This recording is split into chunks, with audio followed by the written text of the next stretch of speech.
Anyway, from from from Charlotte, another line going from in Florida down to Tampa. Of Putin's kleptocracy.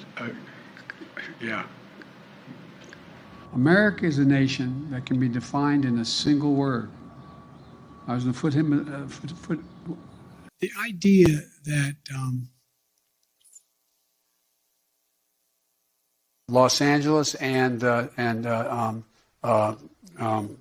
I doing here? For two reasons. One,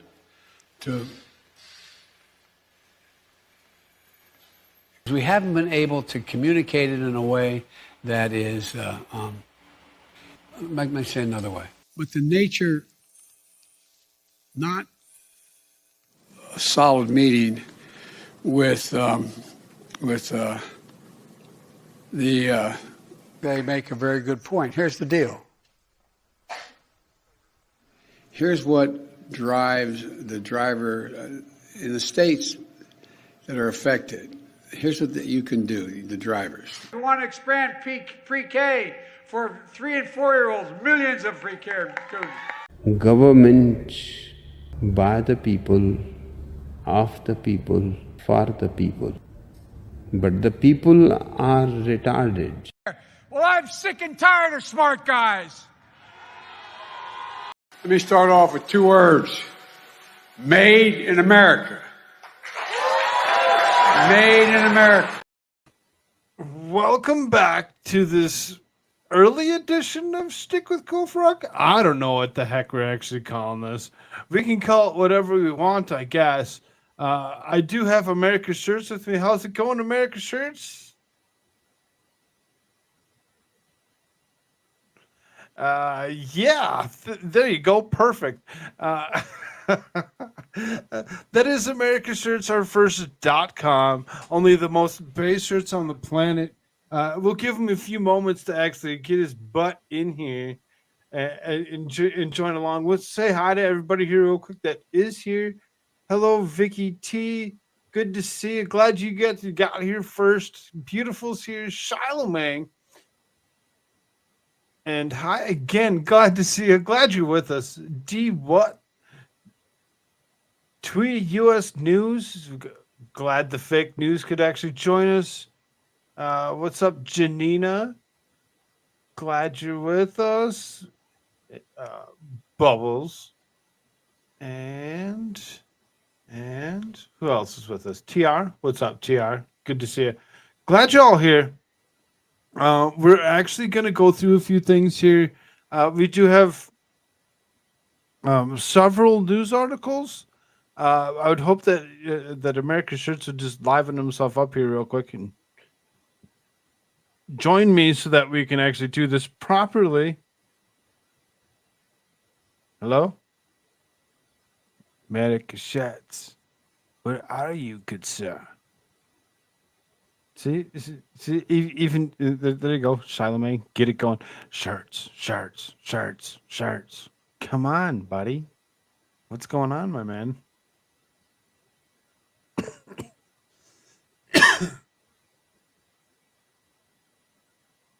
Well, anyway, this is not fair. Come on, dude. We are also live on Rumble.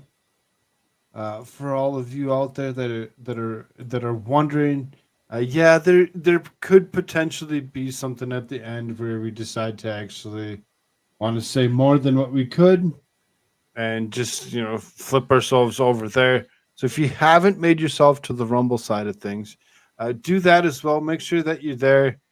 Come on, AmericaShirts. What's up, dude?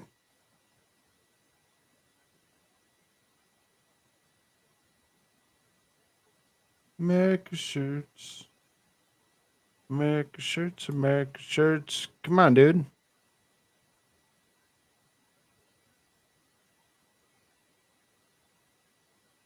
Hello. Where are you? can't do this without you. This show is tailored for you because it was you. It's exactly that. You're the one that wanted to run this show at this particular point in time. Let's go, my man.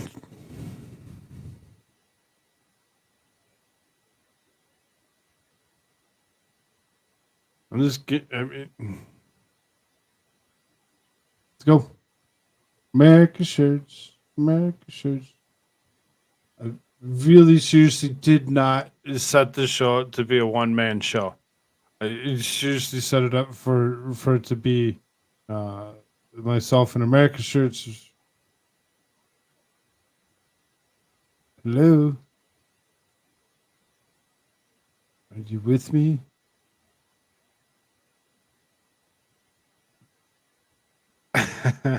See, everybody's asking for your shirts. We can't hear you. We don't, and maybe it's that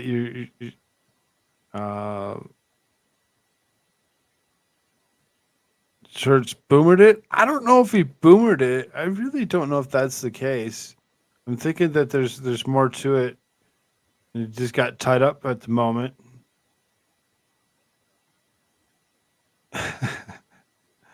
Shirts. Come on, dude. Where are you? Shirty, the shirty shirt.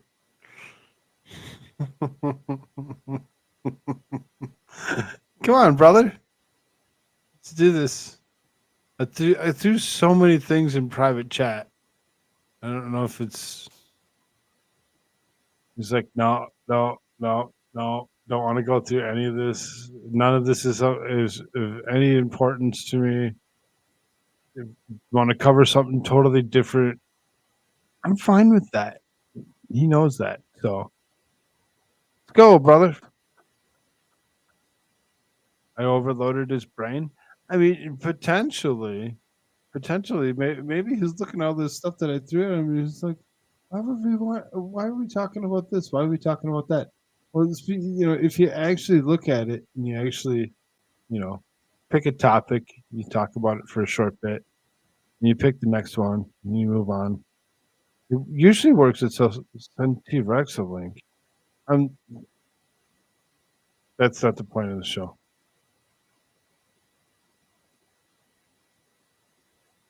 He's not in. He's. I sent him a bunch of stuff in private chat, but he hasn't said anything to me in private chat. He's simply seriously not there. Do it without him. Let's go. Yeah, it's not how that's actually set up. It's seriously not set up for it to be just me. It's set up to be both me and him because of the stuff that's in his brain, the stuff that he's full of, and it's not shit. He's very intelligent. Let's go, America shirts.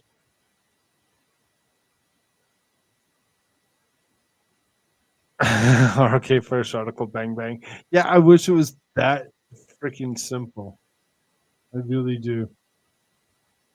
Really do. Because then the second that I get about halfway through, you'd be like, okay, what are we talking about? I have to go back and redo it again. I don't want to do that. That's not how it works. Come on, America shirts. I'm going to end this broadcast. Come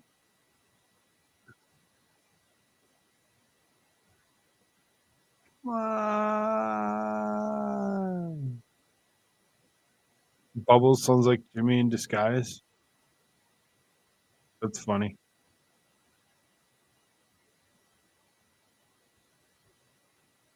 We need Trump voice to summon the man.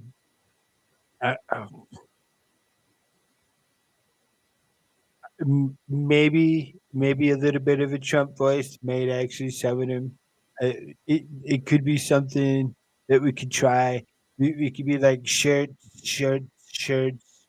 Only the most base shirts on the planet. AmericaShirts.com.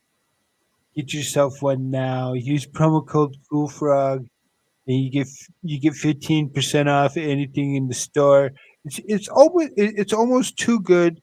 You get such a good deal It's almost like highway robbery. It's not quite, but you could almost say that it's there. Good one. There you go. I get a laugh out of Charlemagne. Okay, that works. At least somebody got I got a laugh out. Audience attention spans are about 30 seconds normally, so you repeating stuff is mandatory. I mean, I guess not a bad impression. Thanks, T-Bot. Glad that you actually approve. Uh, I really don't want to do all this without him. It just really doesn't make sense. Come on, America Shirts. Where are you? You made me end a different show that we were having so much fun on to do this. America Shirts. Harford.com. Come on, dude.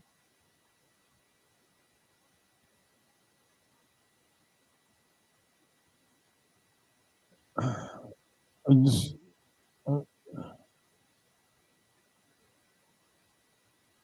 we just sit here in silence, produce dead air, waiting for America Shirts to bring his butt up here. I'm not going to wait all day.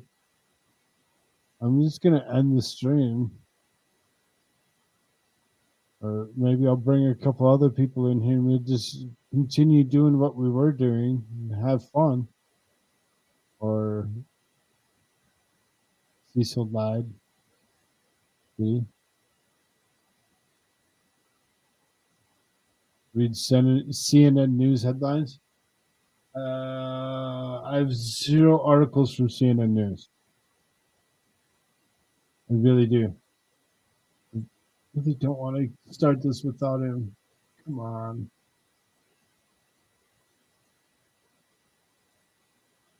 Let's see if he will bring himself. 14 million jobs will be slashed globally by 2027 owing to AI and ESG standards. Social credit scores and AI, dealing its hand. That's a lot of jobs at 14 million jobs being slashed globally by 2027. Slashing that many jobs and removing people from the workforce due to things like AI would really be kind of dangerous and damaging. But yet again, as we actually continue to move on through 2023 and on into 2024, you see AI over and over again, more and more. After World Economic Forum, yeah, I'm totally with you on that one, beautiful. But at the same time, it's something. It's one of those topics that when you actually throw it at somebody like America Shirts, it really gets him going, and he really seriously would. I know he has something to say about it, and this is why I'm like, if I move on too fast, I start moving and start going through some of this without him. You're gonna miss, the stuff that he has to say about it. Right, America Shirts?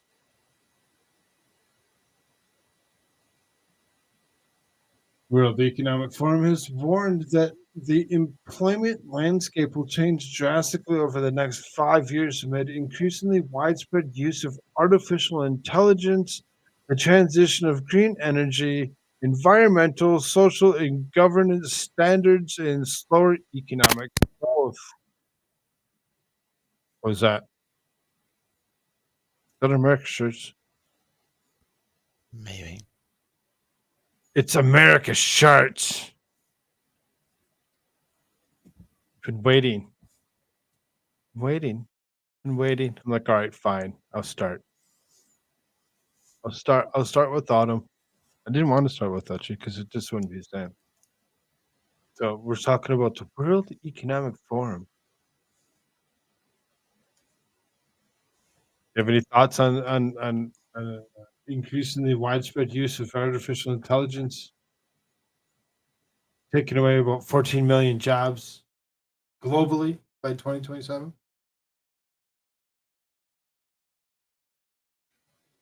Well, yeah, because after the culling happens, then they don't need as many of you. So whatever things that they want to make or manufacture, they'll just push a button and have somebody else do it because they can't trust people.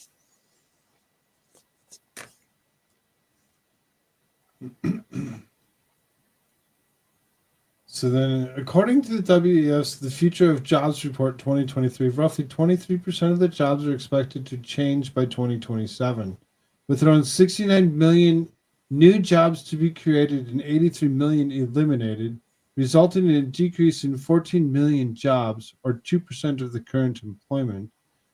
The report surveyed 803 companies, collectively employing more than 11.3 million workers in 27 industry clusters in 45 economies from across the globe on macro and technology trends and their impact on jobs and skills, as well as the workforce transformation strategies that business plan to implement between now and 2027. It found that clerical and secretarial roles, including bank tellers, cashiers, and ticket clerks, data entry clerks, postal service clerks, and administrative and executive secretaries, will likely see the fastest decline in roles over the next 5 years relative to their size today, with roughly 26 million fewer jobs by 2027. Hello, Mimsy. Good to see you. Uh, you know, when you actually think about the positions that are listed here, all these secretarial slash clerical roles that require some kind of uh, verification of sorts, whatever, because bank tellers and stuff. It's like usually you have to show some kind of ID, of sorts or whatever for like particular stuff, especially if you don't have an account with that said bank that you're trying to cash at.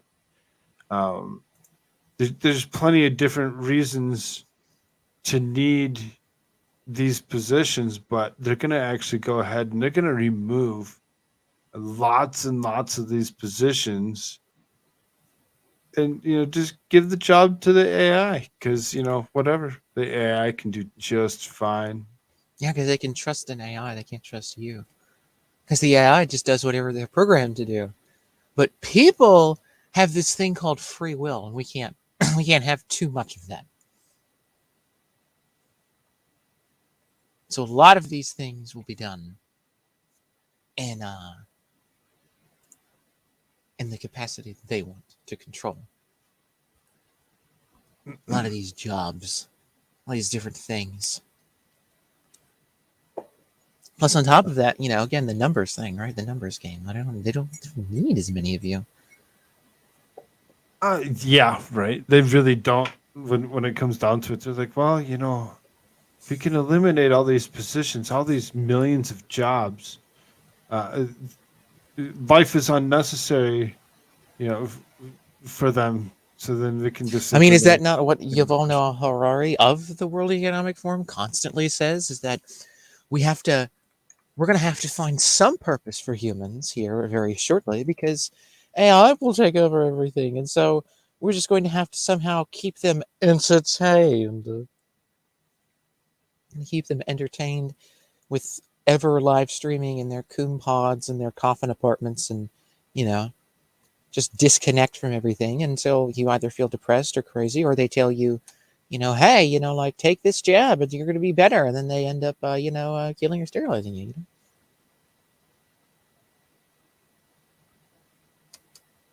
That's of course after they try to get everybody off all the land and everything else like that. That's all. Sure. But so it was continuous. This is meanwhile certain tech jobs, including those focused on AI and machine learning, sustainability specialists, business intelligence analysts, information security specialists, and fintech engineers, are expected to see an increase in employment. So you'll see a bunch of people that that actually cross trained uh, into moving into these types of positions, which could be okay.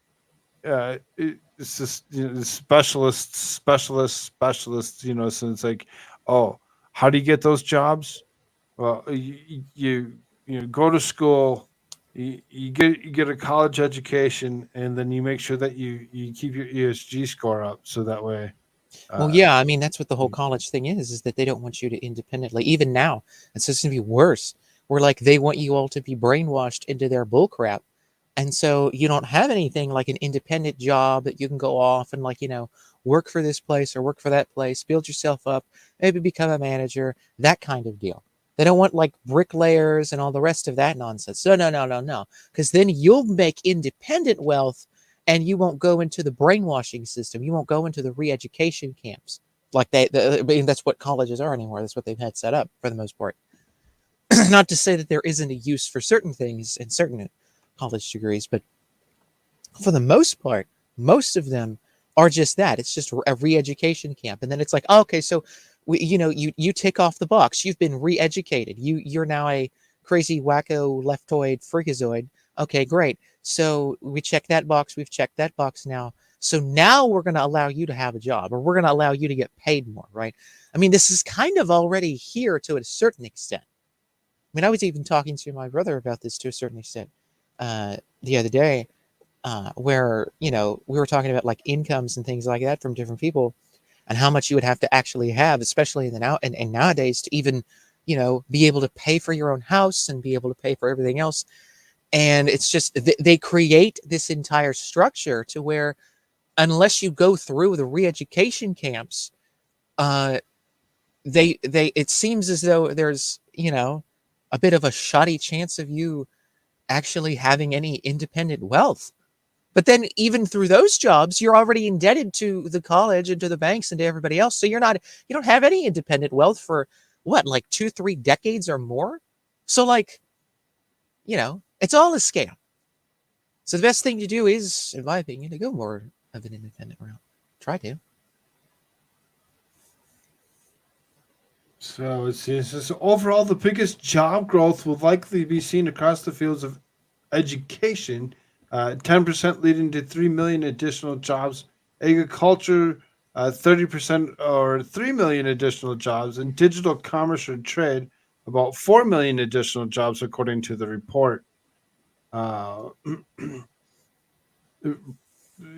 says renewable energy ESG pushing job changes. The World Economic Forum cites trends such as the transition to renewable energy, ESG standards, which are used by companies in investment decision-making process to measure the sustainable and ethical impacts advancing technology adoption, and localization of supply chains as the leading drivers of job growth, while economic changes such as ongoing high inflation, slower economic growth, and supply shortages pose the greatest threat to job creation. The largest job creation and destruction effects come from environmental, technology, and economic trends. Among the macro trends listed, businesses predict the strongest net job creation effect to be driven by the investments that facilitate the green transition of businesses, the broader application of ESG standards, the supply chains becoming more localized, albeit with job growth offset by partial job displacement in each case. U.S. Republican lawmakers have repeatedly warned that companies embracing ESG standards risk slashing investment returns and hampering economic growth, which could have ripple effects across the economy. But that's the I whole mean, point. Like that's the whole point of all of this is to they don't care about other people investing in this anymore. They already have a lot of this money. So now they're centralizing control. Like they don't care. Like this is the whole plan is to centralize control in several of these mega corporations, and then be able to control all of the job market, be able to control everything. Like, that's the whole point. They don't really care about like your average Joe being able to invest. Like, they don't care. They're the stakeholders. It's stakeholder capitalism now. It's what they keep talking about at the World Economic Forum. And so they want ripple effects to, go on all throughout the economy, because it's how they get the rest of their stuff that they want to roll out. Their, crypto, a federal cryptocurrency, FedNow service, central bank digital currency, all the rest of that. It's all interconnected, ladies and gentlemen. And this is coming out of the Epic Times, so when you actually realize who's actually producing the content and what kind of information you're going to get from them, you really start looking at it, and the push for things like climate change or whatever to be is something that we all just need to embrace is, in my mind, somewhat ridiculous. I just don't see climate change being something that we really need to actually worry about. But it seems it keeps on going back to that over and over again, and pushed to be something that we need to watch for. I don't get it. This continues. This is climate change adaptation and demographic dividend in developing and emerging economies also rate high as net job creators.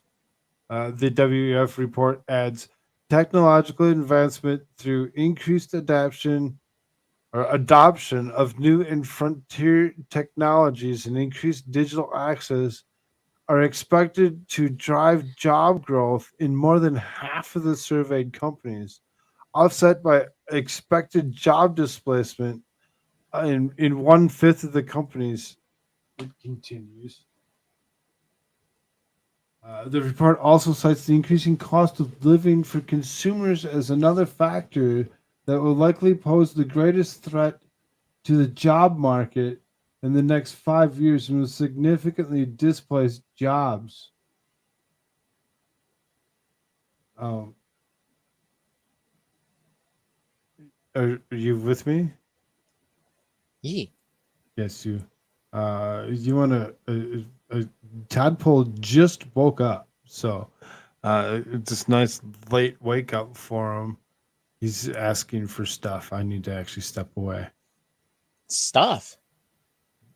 Yeah, he needs breakfast and a few other things that children need. Really? Yes, I'll be back. Wow. I would have never thought that. Anyway. So let us continue here.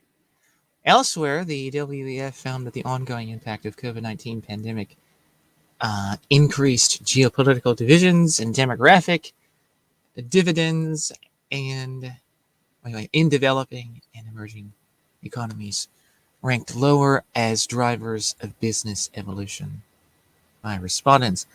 The late report comes shortly after Goldman Sachs economics forecast 2/3 of occupations across America could partially be automated by AI, which has exploded in use in recent years, despite concerns over its political risks to society and humanity. However, economists also noted that its use is in both business and society could lead to an almost $7 trillion increase in global GDP, owing to increased productivity and manufacturing, among other factors. Well, that is even this whole thing with the GDP, for example. It's kind of bogus to say, like, oh, well, we're going to get rid of all of these people's jobs, but all these mega corporations are going to make all this money, so the quote unquote GDP of my country is going to go up, while the entire nation is in poverty. Like, this is total gaslighting.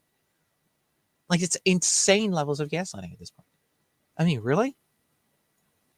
I mean, think about it too. Like, they'll say, like, Russia has they have like I don't know, like they're like 30th of the world for GDP or something like that, right? They're like, oh my God.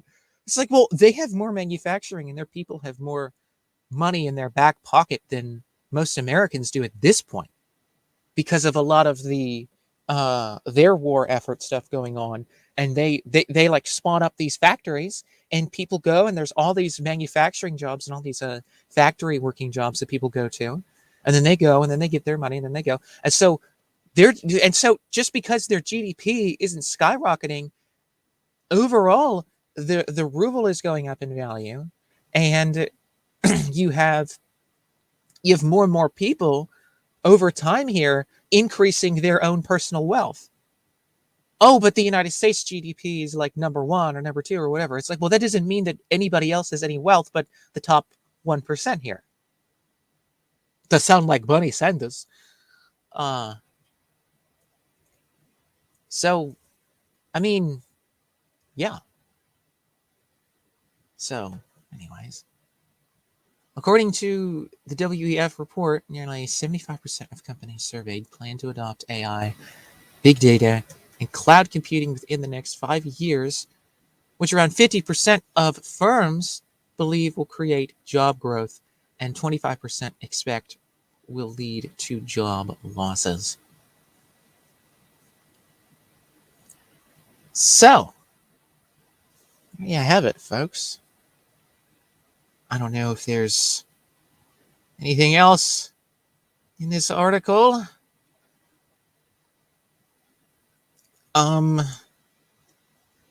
Did he put other links to things here? Let's see. I can pull up something else myself. I don't know how long he's going to be going here. Where am I at? No, that one's not it. There we are. Nope, didn't post anything there. So, anywho's, let's see if I can find something else here, I suppose. Because I had a couple of things to bring up, but I don't know what he had as far as articles to bring up. I don't want to like jump the gun too much, I guess. But we all did hear about the bank collapse that happened, and the federal government's bought out this bank. This is part of this whole thing to centralize all control over everything, because they only want a couple of mega banks to be in control of everything. But they want you to. They want to not only initiate a run on the banks, but this whole thing too is that slowly, take away everybody else's wealth and centralize it to themselves. So, let me see. I don't know what he has put up here. Does he have any? Oh, here we go. Okay. There they are. I thought he had something to do with that. Let's do this. Whoops.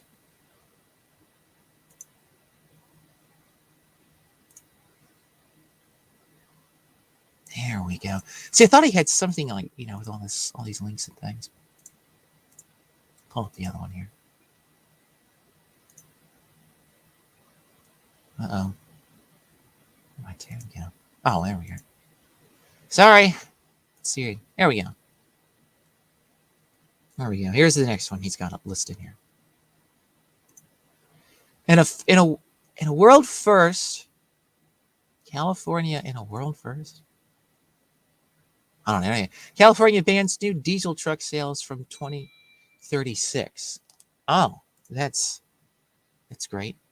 California's regulators have unanimously voted to move with a plan to ban the sales of new diesel trucks in 2036. California has already moved to ban the sales of new passenger vehicles with internal combustion engines from 2035. Large truck manufacturers in the trucking industry have strongly opposed this type of legislation. Yeah. California's regulators have, and did I really read that off of there? Anyway, California's regulators have unanimously voted to move with a plan to ban the sales of new diesel trucks as of 2036 as part of the state's push to the state's push to emissions. Cut back emissions. Late last week, the California Air Resources Board, CARB, approved a first-of-its-kind rule that requires a phased-in transition towards zero emissions, medium and heavy-duty vehicles. Under the new rule, named Advanced Clean Fleets, all truck sales need to shift to zero emissions by 2036, and is especially focused on large fleets of polluting vehicles. California has already moved to ban the sales of new passenger vehicles with internal combustion engines. Quote, while trucks represent only 6% of the vehicles on California roads, they account for over 35% of the state's transportation generated nitrogen oxide emissions and a quarter of the state's on-road greenhouse gas emissions. California Air Resources Board said in a statement on the moves to accelerate the development of heavy-duty zero emissions vehicles to protect public health. So yeah, between 2021 and 2025, California will have invested nearly $3 billion in zero emission trucks and infrastructure, CARB said. Yeah, well, you're not getting a little more than $3 billion there. This investment is part of a $9 billion multi-year, multi-agency zero emissions vehicle package to decarbonize the transportation sector, which was agreed upon by the governor and the legislature in 2021. Yeah, see, this is how you can tell this is like just totally bogus, because do you really think that $3 billion is going to change the entire infrastructure of the state of California from gasoline to quote unquote electric? And then where are you going to get the electric from? Where does the electric come from? It comes from coal-powered plants. Well, we're going to cut that off too. So you're shutting off the entire power supply is what you're trying to say. I mean, they're shutting off all the power supply. They're shutting off all transportation. They don't want you to own your own vehicles. They don't want any of this. That's what this is. That's exactly what this is. And so, and a lot of times what they'll do is like, California will pass these laws and they'll see what they can get through in California. And then they'll try to implement it across the country to other states. They export the laws out from California and some of these other libtard states. And they're just like, oh yeah, let's go and, make the whole nation like this. But yeah, like $3 billion is not going to change the entire, infrastructure of the roads and everything else in California from being gasoline to electric. It's not going to happen. And then a $9 billion multi-year, multi-agency zero emissions vehicle package. I mean, $9 billion isn't going to do it. I mean, this is ridiculous. Trump has more money than this in his back pocket. It's insane. This is insane. There is no logical explanation for any of this. Hall Court director of Earth Justice's Right to Zero campaign commented, quote, diesel trucks are the worst polluters on our roads, pumping an especially harmful form of air pollution, into communities living in the shadow of ports and freeways. This new truck rule would have profound health, economic benefits, not just here, but in every other state that adopts these clean air protections. And I love how these people will also say oh my golly, roads are racist now and it affects blacks as peoples and oh my God, but yet they won't do like Robert Kennedy Jr. has done, which is address I don't know, freaking people, and I think it was, Long Island, that were literally dumping their sewage and trash and other things, and they were they were constructing areas in and around black neighborhoods. Which article is this? This is the second one you had listed there after the Oh, okay. I didn't know if it was done or not. I just went ahead and did the other one because I couldn't scroll anymore. No, you're good. You're good. I'm just trying to figure out where you're at. I'm on the zero hedge one. Continue. But these people sit here and they like, you know, like you hear Pete Buttigieg, you know, like, oh well, you know, the roads are racist and stuff, and it's like these people don't give a flying hoot about infrastructure that's built up in black neighborhoods and things that is that's detrimental to the health of African Americans and Black Americans. They don't care about that. They'll never address that. They'll just sit here and tell you that the roads are racist and that we need to shut down the roads, you see, because roads are bad, vehicles are bad, carbon is bad, even though the whole world's made of carbon. You know, all this is evil, and we need to shut off all, you know, all this stuff. 5-minute cities, and anybody that travels between the 5-minute cities has to have special authorization. This is what they want: the total control. However, the large truck manufacturers and the trucking industry have strongly opposed such legislation, saying that the deadlines are unrealistic and the cost of making a truck electric is currently too high. Yeah, Which is, you know, it's right. It has to be too high. There's no way, realistically, that you'd actually be able to put a big enough battery to get the distance that you need out of it to be plugged back in for the period of time that it would need to recharge itself. Now, I know there's some quick charge deals out there, whatever, to actually, you know, charge them faster than the what they're initially stating of the, you know, for like the regular car batteries of like 45 minutes or whatever. But there has to be a lot more to it, you know, when it comes down to it. Well, right. Like, do you think that they're going to spend $3 billion alone and they're going to be able to change every single gas station into an electric car station? And by the way, as you just said, you need more electric stops than gas stops. So there needs to be double or triple the amount of stations that there would need to be, that there needs to be for the gasoline by itself and for the diesel by itself. So, like, in other words, oh, and by the way, this is California. Do you really think that all the $9 billion here is actually going to go to any of this, or the $3 billion here for this part? Like, do you really think that that's going to go, like, half of this money is even going to go to that? It's not. They're going to stick it in their back pocket anyway. So they're basically banning vehicular travel in California is what they want to do. Pretty much. And so all vehicular travel is gone, and whatever mega corporation that can afford it and that's authorized to go between your 5-minute cities, that's all that's going to be there. Everything else is shut down. That's what they're doing. They're turning off the electric grid. They're literally outlawing gasoline and electricity usage for the most part. I mean, that's what they're doing. Well, that's why they want to, you know, roll all this out as much as they possibly can, because if they can actually say, you know, we need to ban it because of, you know, the usage that's there, but they're going to use it for other things, because, you know, how else do you build all of this stuff to? There's some kind of mental mind fuck that seems to happen when you get to the point of not understanding what materials are needed to actually build the infrastructure, the clean, green stuff. That's just going to go to waste. They're really seriously. That is the hard, raw chemical that you're actually telling us, fossil fuel, that they're telling us they don't want us to actually consume. Well, they're using that. They're consuming that to make this product that's supposedly cleaner and greener. And it's like, it's just dumb.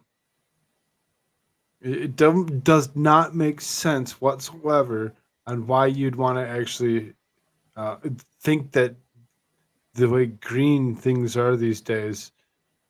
Obviously, like they're saying, building semi trucks would be ridiculous and cost way too much. But you see what California is actually doing here by 2036, reducing the, you know, a size of, you know, of fleets to actually increase the likelihood of being able to use zero emission trucks. California is ridiculous. I hate California. California needs to actually, other than a handful of people that I've actually met from there, They need to actually move themselves out of California so California can fall off into the ocean.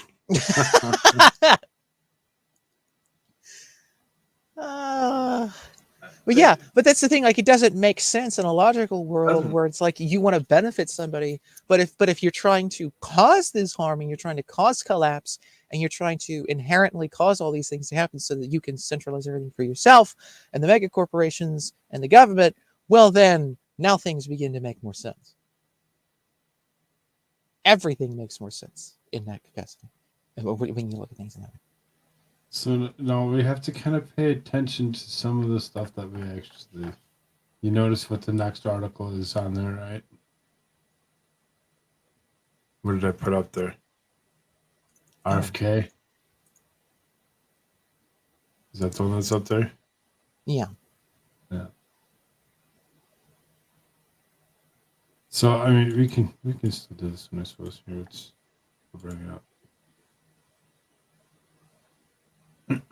RFK Jr., Bill Gates, and World Economic Forum are using climate change to control population. We've hit on this in the last couple of articles when it comes to World Economic Forum and what they're actually pushing to do and why they're pushing to do it.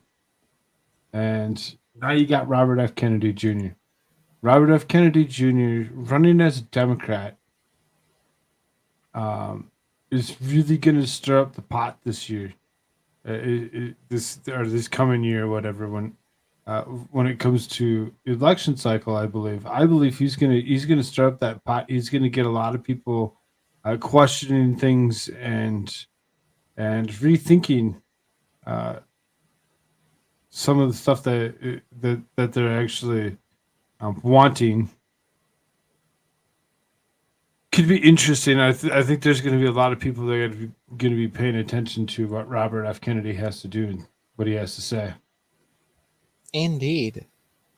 And the strategy should be with him, by the way, for like the presidency and all that stuff, because he's running for president now, 2024. Mm-hmm. The strategy here should be politically with him is to, and I was listening to like Robert Barnes and Rich Barris talk about this, and it makes the most sense, is to praise RFK for obvious reasons. I mean, for all of his good stuff that he does and talks about, but is to make sure that we don't go whack with him and start like, because there's a video going around about like him and like, he wants to arrest people who don't believe in climate change, Well, that's not true. And that was taken completely out of context.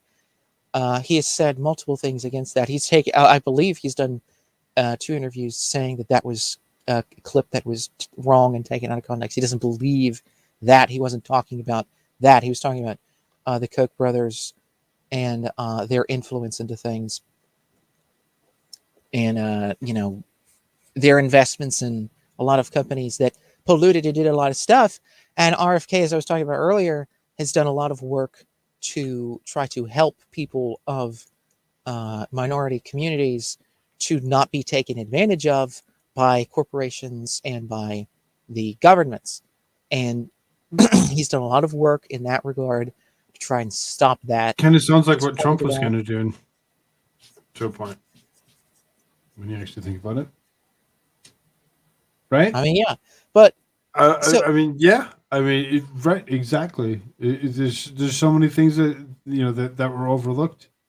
And now maybe they'll actually look at it. Maybe they'll actually start seeing some of the control tactics that are being used, and maybe some of them will actually start being looked at as just that. Right. So, like with RFK, the strategy here should be praise him for the things that he's done because it's good, but don't sit here and like spread the misinformation stuff about him, like oh my God, he wants to lock everybody up. Oh, he's some crazy wacko libtard thing. Okay, you don't have to agree with him on everything, but we have to try and unite the sort of, populist right, populist left, and like let people be able to see that we can actually get along. Like there's so many different things that we all can agree upon that need to be done in this country. And so if we if a lot of people go over and like, attack him for all the things that you might disagree with, which there's not all that much, but there's some, like gun control stuff, abortion, things like that. But if we go crazy ham mode with RFK on all the things we disagree on, then all the people that are on the left side of the aisle who would have voted for Trump if RFK doesn't win it, which let's just face it, he's not going to, because they won't let him. They're already attacking him, going crazy with him. They're losing their minds. So the thing is to, not go nutso with him. And eventually those people will come over and come to our side and potentially vote for Donald John Trump. Because a lot of these people either weren't going to vote anyway, and this is what the polls were saying. Yeah, They either would not vote anyway, or they were asked in some of these polls, they were like, hey, if RFK doesn't make it, would you vote for Trump? And there was like a significant, it was like 30 to 40% ish thereabouts, if I remember correctly, somewhere those numbers. I mean, there's an exact number, but I'm just like thinking to myself, it's like, it was either like 30%, like anywhere between like 30-40%, something like that, that would actually go over and vote for Trump. And they would actually switch parties in the general and vote for Donald Trump. So let's not like bash people and go nutso where things don't need to go nutso with. Let's try and like unite as much of the American populace as possible around more populist ideals to get things done. Because then, like I said, these people will most likely look at the field and go, well, you know what? Like, the Trump and MAGA people, they really liked RFK stuff. They really liked a lot of the things he had to say. And so, well, I guess Trump's the next best thing. Let's go for it. God, I don't want this Biden crazy person. I don't want all the wackiness. Let's go with these people. Like we gotta try to like unite the nation here a little bit more to get as many votes as possible, because it's what I mean. My God, like look at the problems we're having with that kind of thing on election day. So yeah. So, but anyways, that's the background. Let's read this article here real quick and see what this actually has to say. This is Robert F. Kennedy Jr. has issued a warning to the American people about the tyrannical measures that are being ushered in by the World Economic Forum, Microsoft co-founder Bill Gates, and other mega billionaires.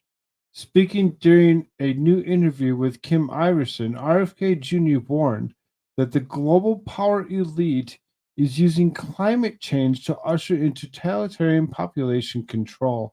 Kennedy made the comments shortly after launching his campaign to challenge President Joe Biden for the Democrat for 2024 presidential primary.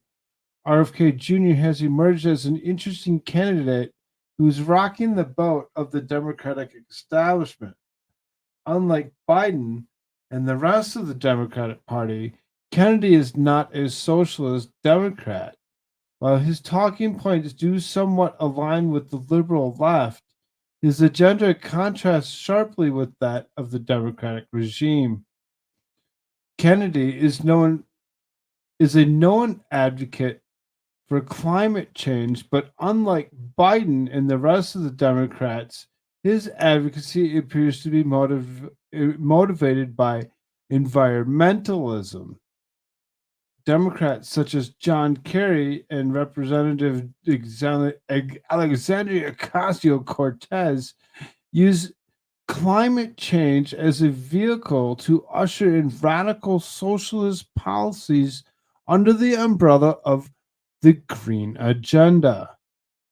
And while he's far from a conservative, Kennedy is free market capitalist, making him unique in his current communist Democrat camp. In his new interview with Iverson, RFK Jr. warned that Democrats' radical green agenda is being led by mega billionaire puppeteers who are operating in the shadows. As Kennedy explains, the global elites are using the climate change agenda to strip individual freedoms away from the public. climate issues and pollution issues are being exploited by, the World Economic Forum and Bill Gates and all these big, mega billionaires, Kennedy told Iverson. Those are some bold words from Kennedy. He comes straight out. I'm a Democrat, and this is how I feel about climate issues and pollution issues. Now, it seems to be something a little bit different than Like, what we've right. heard from most Democrats. His He's is like actually, a genuine concern for the environment, right? Like he's genuinely concerned about people, like what happened in Ohio, like East Palestine, right? And like the crazy explosion that went off, all the stuff's in the atmosphere. They got that chemical spill stuff everywhere. Like that's the kind of thing he's concerned himself with for years and years and years. Like the real hands-on effects of mega corporations just dumping pollutants into God knows where. Like that's what he's talking about. None of these people are talking about that. They're just saying, oh, you drive a car, you're evil, stay inside of your house in your coffin apartment in your 5-minute cities. Like that's their solution, is total totalitarianism. All he's been talking about is like, hey, how about we don't like dump toxic waste right into the water supply of a majority African American city? How about we don't do that? Can we not do that? And I think most people generally would look at that and go, well, yeah, let's not do that. Like it's like how about we not do those things? So there's a legitimate concern with, climate, well, not necessarily climate, but like, environmental things, right? Now he does believe in like climate change, global warming stuff, but he doesn't believe that in all the craziness that they do. He's looking at things from like a genuine concern. Like he's like, he genuinely thinks that there's a lot of crazy stuff happening and that sea levels might rise or whatever, and we can disagree with that, but the majority of his work has been to try and stop genuine pollutants from being spewed into the ground and into our water supplies and all the our water sources and all the rest of it. So like that's something that we could like get behind and be like, yeah, that's a good thing. We don't want that to happen to our our ground, our soil, our water. You see Mimsy saying that if even Trump said give him hell, Bobby. So I mean, when it comes when it comes down to it, it's interesting. I mean, hey, and I've been seeing people. And the thought of Trump being asked or asking RFK to be VP. I mean, that would be a very uniting ticket. I think that would work. But now we haven't really crossed that bridge. But I mean, if we get there, and that's a thing, then that would be totally. I think that would be a very smart move.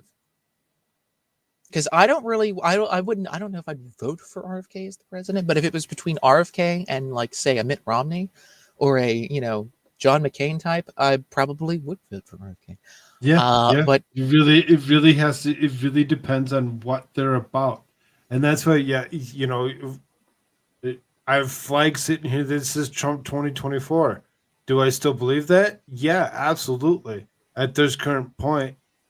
Am I going to pay attention to everybody else and to everything else that's happening? Yes. Yeah, damn straight. But he's not going to win the primary, so he's not even going to get into the general, and he won't run as an independent either. And so if he loses this, then he's not going to run it as an independent. But the thing would be, again, and this is like far out into the future still, like politically, like this is very far out into the future. The talks of the VP thing, I think, is smart. And so this is the strategy. Again, like getting a uniting ticket to push back the American populace, to push back against these establishment globalist freakazoids, because we got to do this at some point. And I think this would be a really good opportunity to do that. I think it'd be very good. And RFK, like I said, he can have his positions on different things that we might disagree with, but at the same time, those who are more right-leaning, who would like, oh, I don't know if I like that ticket because I don't know, I don't trust anybody with a D behind their name. It's like, well, I mean, but he's the VP, so he only can do certain things. He doesn't have like full governance and all the rest of it. And plus, like 70%, 75% of what he talks about is fantastic. So, like, this is something that I think a lot of people could get behind, and a lot of people that would have stayed home might actually get out and be like, yeah, we actually have a chance here to make a difference and get rid of these establishment hacks in Washington. Let's do it. Screw it. And they'll throw their votes. He might get, I don't know how many votes if that strategy went down. Again, that's still very much in the future, so I don't know. But I think that might be a winning strategy. I've heard people throw around like Carrie Lake for VP and things like that. Well, she's still fighting for the governorship of Arizona, believe it or not. That's still in the courts. So that whole thing is still, she's still doing stuff with the courts and so forth. But I really don't see anybody else who's a really true viable option for VP, Right. for Donald Trump. I mean, like, Yeah, I don't not at this really, second. Absolutely right. not. No, not a single person. And we'll actually get into a little bit more about on some of that, I believe. I mean, When yeah, we here look you go, through some Mimsy, of right. these, Like a lot of independents that consider themselves to be independent, who'd be like, yeah, I don't really like the Dems or whatever. They would actually get out and vote for this even right, more so. This right. would be like the 2016 tidal wave that happened with Donald Trump, all over again. I mean, all of these people would be like, yeah, heck yeah, like let's get out, let's do this, like let's push back against this, because I'm seeing a lot of people talk about the more like populist left is really gaining steam and backing up a lot of things with Trump. And see, this is the thing that our establishment people don't want us to do. They don't want us to come together between the right and the left and actually push things through and get things done for the country. They don't want us to do that. They want us to think that, oh, well, you have a D beside your name, you're the devil. Oh, you have an R beside your name as a politician, whatever, right? Like you're the devil. No, no, no. That doesn't mean that.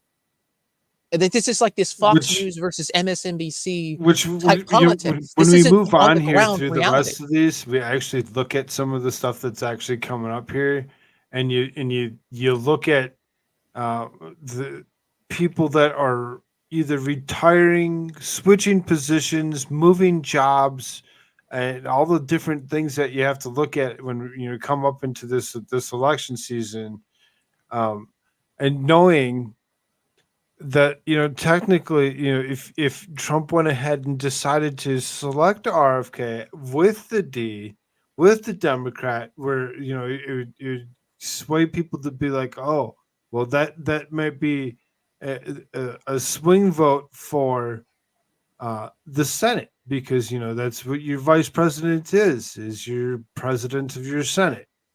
They're the tiebreaker when it comes Right. down to it, right? So you really have to kind of, think about a lot of different things. Let's finish this article out real quick. There's three little things here. So it says, the same way that Koof was exploited to use it as an excuse to clamp down top-down totalitarian controls in society, and then to give us engineering solutions. And if you look closely, as it turns out, the guys who are promoting those engineering solutions are the people who own the IPS and the patents for those solutions. It's a way um, it's a way they've given climate chaos a bad name, because people don't now see that it's just another crisis that's being used to strip the wealth of poor and to enrich billionaires. And when you actually listen to that thought process of what you actually can, what when you actually these are quotes. You can see these are all quotes from him in particular, and how he feels about how things were actually used to restrict us and hold us down, when it comes to the use of certain jabs when it comes to Koof. So I mean, his thoughts on some of this are very interesting, and it can get very uh I don't know. It's like I said, it's so opposite of what any other quote unquote Democrat is actually pushing.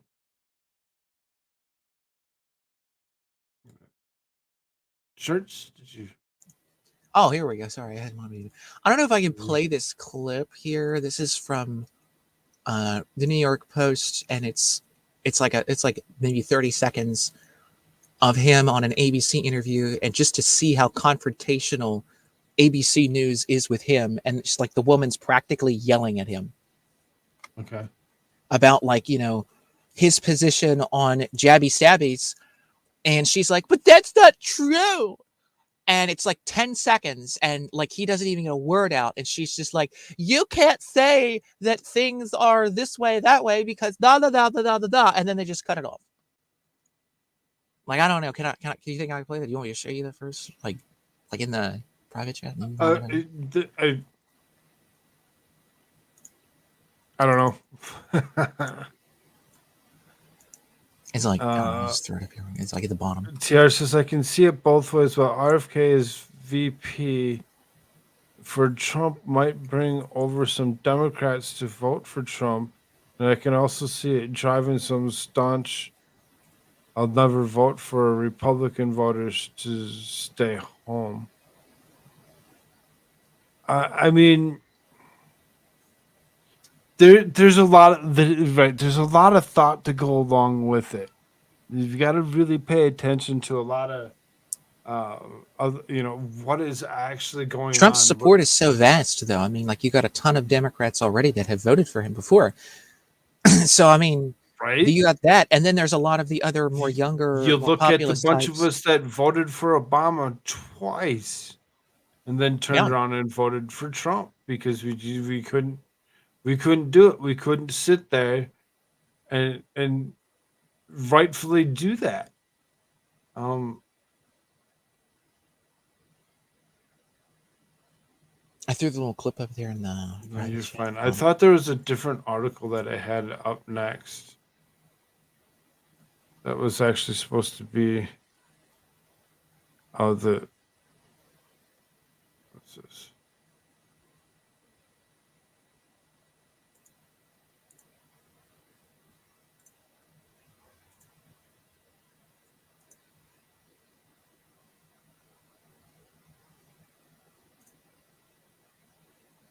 Yeah, nah. I made it 17 seconds into this clip. You can post this clip up in chat so they can all check it out. I won't play it because of exactly what it says. Like, I was already getting really close to, some of the stuff, whatever, with that article in itself. There's nowhere. But There's no as I threw it up in the chat there for you peoples, and you can watch it. It's just like a little clip of it, and there's a longer form interview, obviously. And the woman that's doing the interview from ABC is practically shouting him down. Yeah. Like, it's just insane. Like, these people, like, this woman is about ready to spaz out and like jump over and like strangle him or something. I mean, like, they're insane. They literally cannot stand him. They cannot. And that's maybe something positive if potentially when it comes to thinking about who's going to actually be the next president of the United States. If he's going to actually be that way, is he somebody that might still be looked at? Would he actually convince the multitude of people that actually sit in the Senate that had actually voted for Obama to go and vote for Trump, to actually go back and vote for another Democrat? Because there's so many of us that are just like, nope. Doesn't you put a D behind your name? I don't want to hear what you have to say. I don't care. I don't want your bullshit. And he's totally opposite of that. He's so it's really kind of interesting to actually think about it. What's going to be coming up through the next year and a half as we move ourselves into this election season. It's just starting. It's just starting because we just watched Biden go ahead and say that he was running for president again, In the most as well cringe way as possible. yep, as well as multiple others that have actually gone ahead and put their names in, on the ballot sheet to say that yes, I want to run for president. Um, Yeah, and the funny thing too is that the and Democrat side of the aisle has already said they're not going to have presidential debates. But the Republican side of the aisle, with all of these like gremlin elves that decided to pop up to go crazy after Donald Trump, uh, the Republicans National Committee didn't even consult Donald Trump. I don't know, like 80% front runner, 90% front runner in the Republican Party, while everybody else has like 2%. And they're just like, let's have debates. Let's have all this. As Trump gains steam and everybody else is going into like less than single digits. And they didn't even consult Donald Trump. They didn't even say like, hey, like we're going to have, we're wanting to have debates. What do you think? You're the front runner. How should we do this? What's your schedule look like here? Let's like, no, like they didn't even consult him. They're just like, oh yeah, let's have debates. We're going to have on TV debates, and we're going to do this because we need to make sure that all these little gremlins get to sit here and bash Donald Trump on TV to try to get him off the ticket. I mean, that's what this is. Meanwhile, Joe Biden is losing numbers by the day on the Democrat side. RFK is gaining numbers, and they're like, oh, we're not going to have any debates. You see how our lovely uniparty establishment works, ladies and gentlemen. Like all of the populist people, it's just let's try and destroy them as much as possible. no, I know this is slightly controversial. There's some may not be very open to some of the thoughts that come through from some of these lawmakers that are out there. Some of us are more open to allowing these bills to actually be signed. Just because these articles say the things they do does not mean that we believe the same exact way that they do. And the reason I'm giving the disclaimer is because I feel it's necessary for this particular topic. So it says DeSantis signs a new law to begin executing those maps in Florida. When you actually get to the stage of actually being a lawmaker, and you're able to actually bring yourself to signing laws to begin executing those who actually do things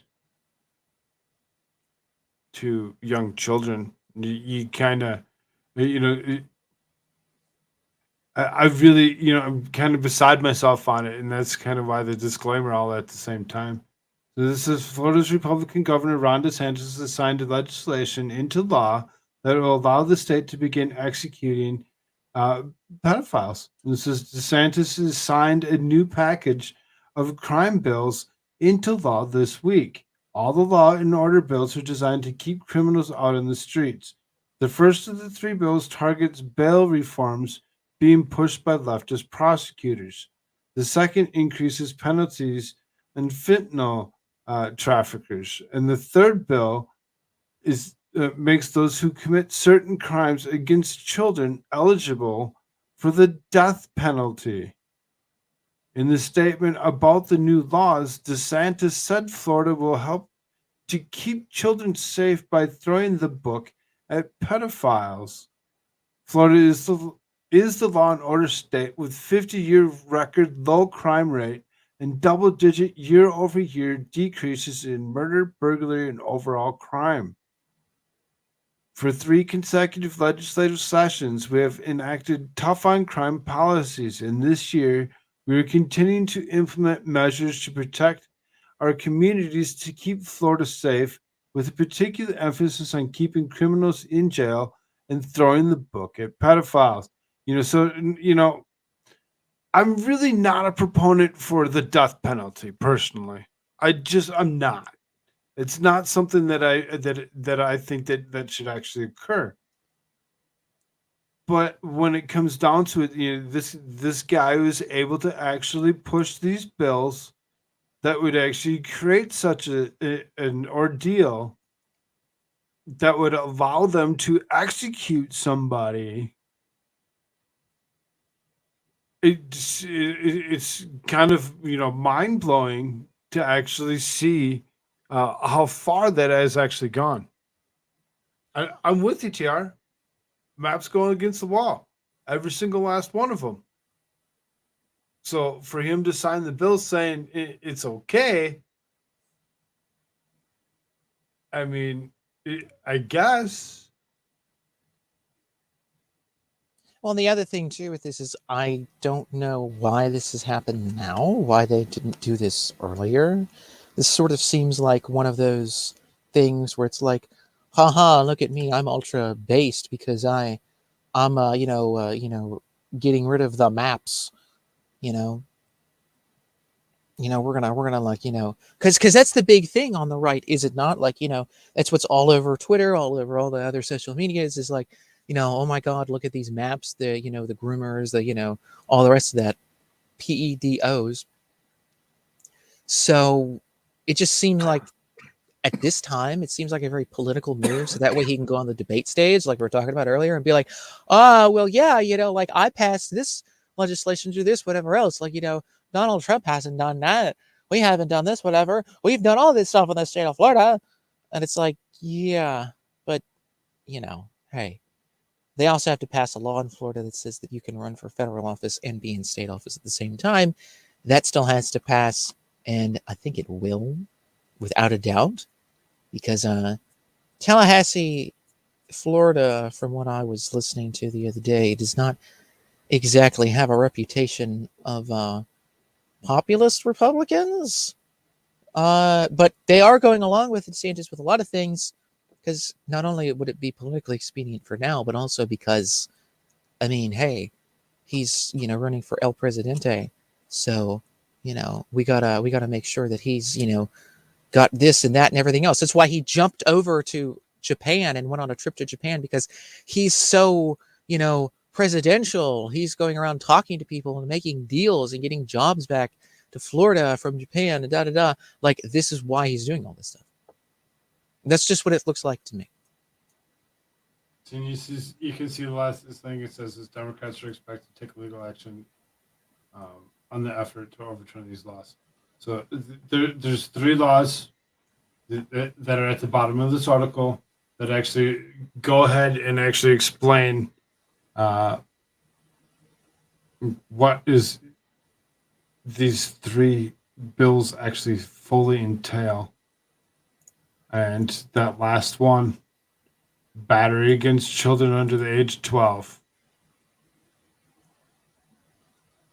And I think I'm fine with it. Like I said, I'm not really for that penalty.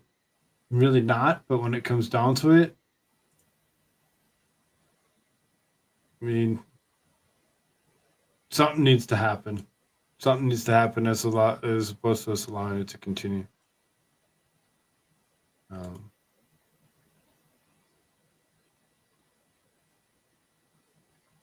You want to do the next one, or pick and choose? Should we? I mean, we don't have to do that one in particular. We can kind of let's move down a little bit further. So we're moving into election season, and when we really seriously start looking at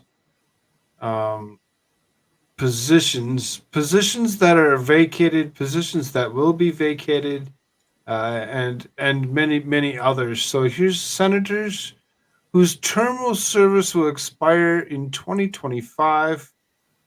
Class 1 terms run from the beginning of the 116th Congress on January 3rd, 2019, will end on the 118th Congress, January 3rd, 2025. Senators in Class 1 are elected to office in November 2018 general election unless they took their seat through appointment or special election. It just kind of breaks it down just to say, these people have actually been in these seats. They're supposed to be in these seats for this long, and these are the ones that are due up. These are the ones that are due up for quote unquote re-election. A lot of them are going to have people that are going to be running against them, and a lot of them are Democrats. There's a lot of Democrats. You see this nice long list of Democrats. Now, there's several of them that we could, that we can single out, and we know that they aren't going to be there. Dianne Feinstein, not going to be there. It's already been said that she will not be there. Benjamin Cardin. Benjamin Cardin's another one that's already said that. I believe I have a news article on Cardin, if I'm not mistaken, that actually goes along with it or whatever, on him actually resigning from actually coming back again. So there's several seats that are going to be very interesting to watch. Kristen Sinema's shows as a Democrat, though. For some reason, if I'm not mistaken, it is not a Democrat. Debbie Stabenow, a Democrat of Michigan, I believe she's actually come forward and says that she will not be running. There will be other, I believe, Gillibrand. This one out of New York. Kristen Gillibrand will not be running, and Ocasio-Cortez will be running for that seat. And it'll be wonderful to watch her crash and burn, because she's not going to make it. Yes. Like for the entire state, I don't think so. I'm waiting for her to actually crash and burn on her way through there, because she has to actually resign from the one seat to run for the other seat, which means she's no longer be a House member, and she'll be a citizen running for the senator's seat, which she could lose, which means that she would lose all of it potentially and not be anything. So very interesting moves to be watched. Really pay attention to a lot of these people that are getting ready to be moved in and around. Now, when you look at Republicans, you can see there's a couple of them that you can hope are gone. Mitt Romney, Ted Cruz. I guess maybe some may question that.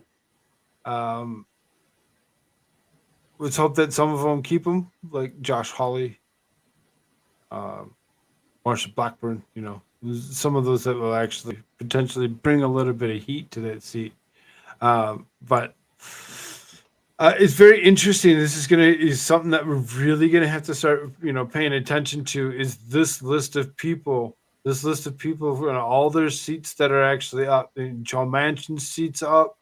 I believe I had something for him as well, if I'm not mistaken.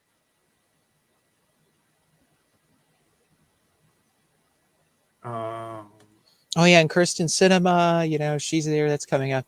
She's probably going to try to be like, "Oh, I'm an independent," like Bernie Sanders, this controlled populist opposition. And that's, I pointed at her or whatever. It still showed her as sitting as a Democrat, and that's why I'm like, is sitting as a Democrat, but doesn't know what kind of seat she wants to actually run for. So I mean, it could be interesting to really watch this group of people that are coming through this election cycle. So this is out of Ballotpedia. It says, as of May 1st, 2023. Oh, that was just yesterday. Nice. 12 members of Congress, 4 members of the U.S. Senate, 8 members of the House announced that they would not seek re-election in 2024. So there's several people that are actually not running for rerunning for positions that are that will actually be uh, happily watched walk out the door. Of the U.S. Senate members not running for re-election, 3, the U.S. Senate member Debbie Stabenow out of Michigan, Dianne Feinstein out of California, and U.S. Senator Ben Cardin out of Maryland, like I had already kind of named off, announced their retirements from public office, while the other U.S. Senator Mike Braun, the Republican out of Indiana, is running for governor of Indiana. So he's moving back from the Senate seat to run for governor, which he still has to vacate that seat to run for the governor of Indiana. So, he's going to be in that same type of predicament. He's going to have to hope that he actually wins that governor's seat. 7 of the 8 U.S. House members not seeking re-election, 2 Republicans, 5 Democrats, are running for the U.S. Senate, while 1 Representative Victoria Sparks, Republican out of Indiana, is retiring from public office. The article includes a list of incumbent members of the 118th U.S. Congress who are not running for re-election. Of the 2024 congressional elections in both U.S. Senate and House, it includes a section of the list of incumbent members who left Congress or announced they would leave Congress before the end of their term. So you can kind of see here, it kind of breaks it down. It shows it again. Stabenow, Feinstein, Cardin, and Mike Braun for Senate seats. Here's your House seats. You got Republican Victoria Sparks, Slotkin, Lee, Schiff, Gallego, and Porter for Democrats, and you got Banks and Mooney, all actually looking at potential. They're not running. So if they're not running, you're going to be looking at some fun seats to actually fill. West Virginia's 2nd congressional district. Looking for hopefully a new Republican to replace Mooney. That'd be interesting to see. Jim Banks is I don't think I've heard of him. Maybe I have. Is it Indiana's 3rd? I don't know, but no, not Jim Banks. It's somebody else I'm thinking of. Is it? Yeah, I think so. I mean, they're both like more establishment type of Republicans, so yeah, I wouldn't really consider them to be, worth keeping. Right. See, because like the one's running for Senate and the other one's the other, so it's like, I mean, we gotta get a move on here, people. We gotta throw some fresh blood, right? Right, we gotta get more people in there. So you can see there's some congressional incumbents who left office earlier, announced resignations. You got Ben Sass out of Nebraska announcing his resignation. And then you got Cecilian and McEachin, both Democrats, saying that they're actually resigning as well. They're stepping down. They're vacating their seats, leaving those seats open, which could be okay. And when looking at numbers and looking at potential numbers on where that could actually bring the House and the Senate, you could be looking at potential Republican House, Republican Senate. But then, as we speak of somebody like Trump, selecting a Democrat like RFK, you could really stir things up and really make things very interesting on what would actually be pushed through.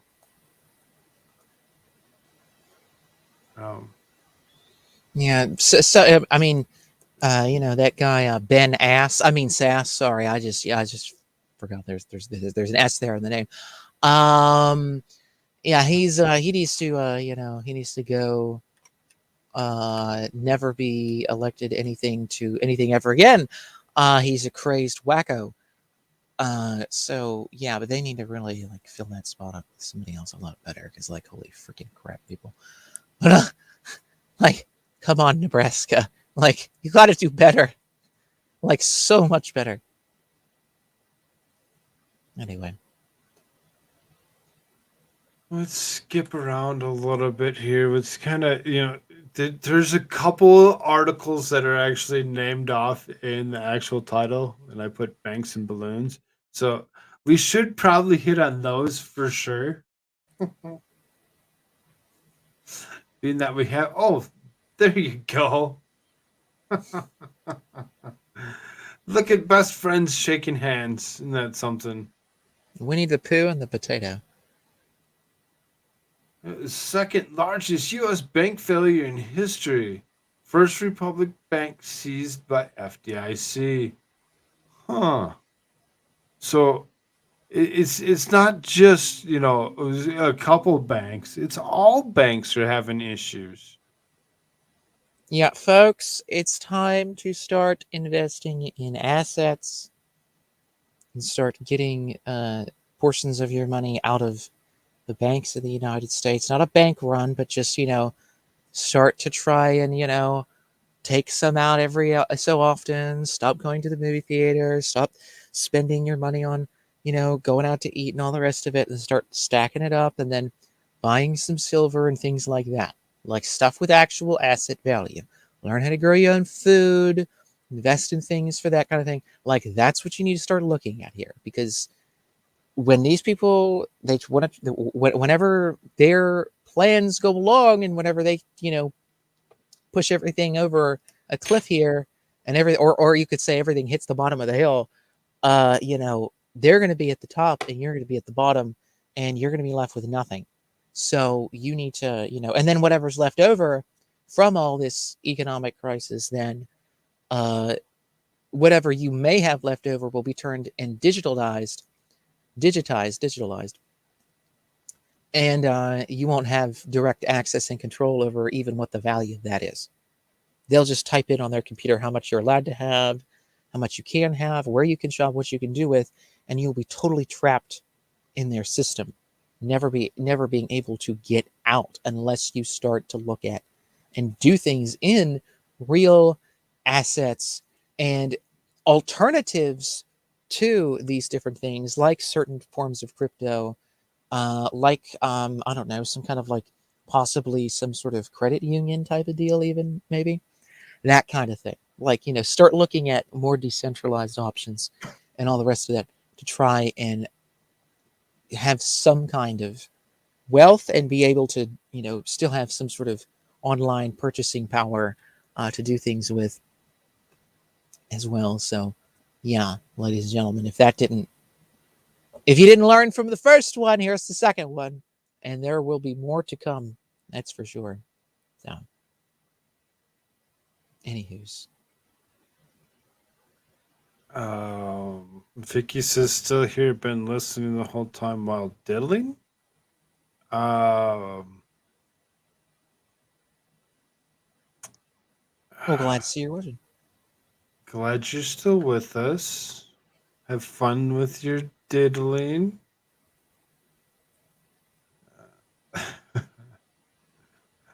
Dangerous centralized banking is on the minds of many Americans as they see this week's headlines about the second largest U.S. bank plummeting into failure, and as they weigh and measure the rescue plans. The question is whether what is happening to the banking industry in the U.S. is notable revolution of massive irresponsibility, or the nation's bankers of the nation's bankers, civil servants, and politicians, or if the country is at the end of a Democratic Joe Biden planned Chinese communist takeover. One thing is simple to see, that if the Democrats were not in charge right now, our security would not be in so much turmoil everywhere. Whatever is happening to our nation and our personal banking future, the result is the same. The American people have been betrayed and will be made to suffer, except for the well-connected and elite power seekers. One looks no further than to the government's plan to fix the mess we are in. They're going to give the messed up bank to a massive, powerful banking player. Here's what's happening as reported by Zero Hedge in a very detailed article on the topic. Heading into this weekend, U.S. regulators were facing a dilemma over the fate of the First Republic Bank. Either let the insolvent California bank fail and bail in some or all of the $30 billion of uninsured rescue deposits given to the bank by the consortium of banks including JP Morgan, B of A, Goldman, and others, so as not to appear like the Biden admin is bailing out big bad banks again and again a la 2008, but in the process restarting the bank run panic as an impairment of all bank depositors would reverse Janet Yellen's vow not to do just that in the aftermath of the SVB collapse or bailout. FRC, including all of its depositors, both retail and institutional, insured and uninsured, to spark a new political crisis where Republicans accuse Democrats of rescuing Jamie Dimon and his banker pals. In the end, early on Monday morning, the U.S. unveiled a hybrid solution after all other attempts at a private rescue effort failed, one where the FDIC would seize the insolvent First Republic, the 14th largest U.S. bank by asset, making it the second biggest bank failure in U.S. history, and immediately sell the bulk of its assets and all of its deposits to JP Morgan after a sham but highly competitive bidding process and had taken place over the weekend. One in which virtually nobody wanted to participate, as nobody would buy the FRC without explicit government backstops, which in the end is precisely what they ended up getting on the FRC's I&O and the CR loan portfolio, while keeping FRC's toxic interest-only mortgages to Hampton's billionaires. According to the FDIC announcement, JP Morgan would assume all of the First Republic's $92 billion in deposits, insured and uninsured, including the $5 billion in deposits given by JPM to First Republic on March 16th. It also buys most of the bank's assets, including about $173 billion in loans and $30 billion in securities. That's a lot of money. That's a lot of money. That's a lot of different deposits that they get to assume that are theirs. Yeah, and so you can see how this is a corporate government control thing, like where they're just centralizing all the control into the hands of a few. And and so this is just the start of all this. This is the plan, ladies and gentlemen. And see, they want you to do a run on the banks rather than slowly sort of, get yourself out of this, move into this, do this, diversify. No, they want you to go crazy and just take all your money out in cash and then you bottom out, belly up the system at some point here. They know everybody won't do it right off the bat from this, but that, over time here, they're hoping that, after so many of them, eventually we can get some kind of a run on the banks. So this is the fun one here. Is they get to assume the 92. They also get to assume the $5 billion in deposits that they gave themselves to these other people back to themselves. Oops. Sounds a little weird. Sounds a little fishy. I mean, I wouldn't be surprised if there was like a revolving door between like JP Morgan and these people too, and like their high ups, and then just like set everything up and like planned it, and then just after a while just take it all over. And be like, whoops, sorry.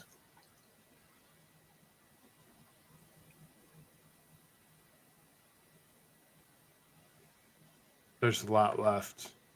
I think we get the point. I think we get we get where what is actually occurring, what's happening. It kind of starts covering some of the likenesses between that and the Silicon Valley Bank that had already that we covered previously. So it's not something that we hadn't ever covered. But it's something that we really need to start paying attention to. Like Shirts kind of pointed out, be sure to start investing in better, bigger and better things or whatever. And I know not all of us have the means to actually do so. So if you don't have the means to do so, hold tight because it's gonna get bumpy. I'm gonna be in that boat with y'all.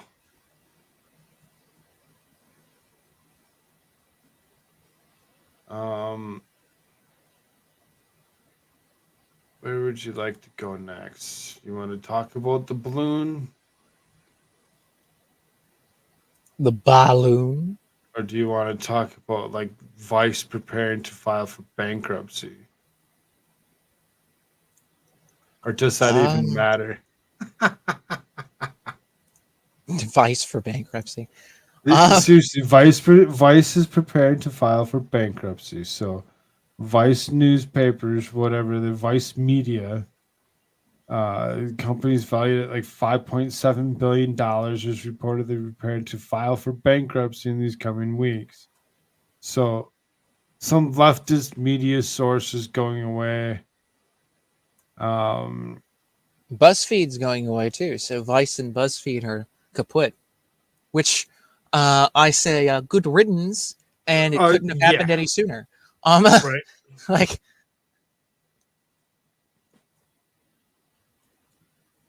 so because nobody watches them, nobody listens to them, nobody buys anything from them. They're all crazed. They're all wacko. I guess we talked about that.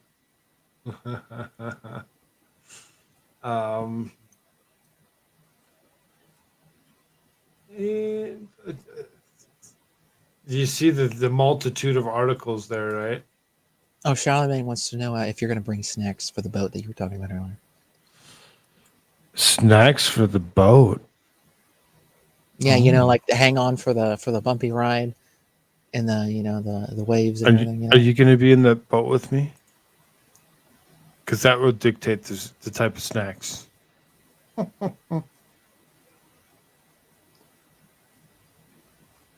All right, let's see here. Oh yes, I heard this, Mimsies. People are like, oh yeah, like Elon should better. Like, yeah, no.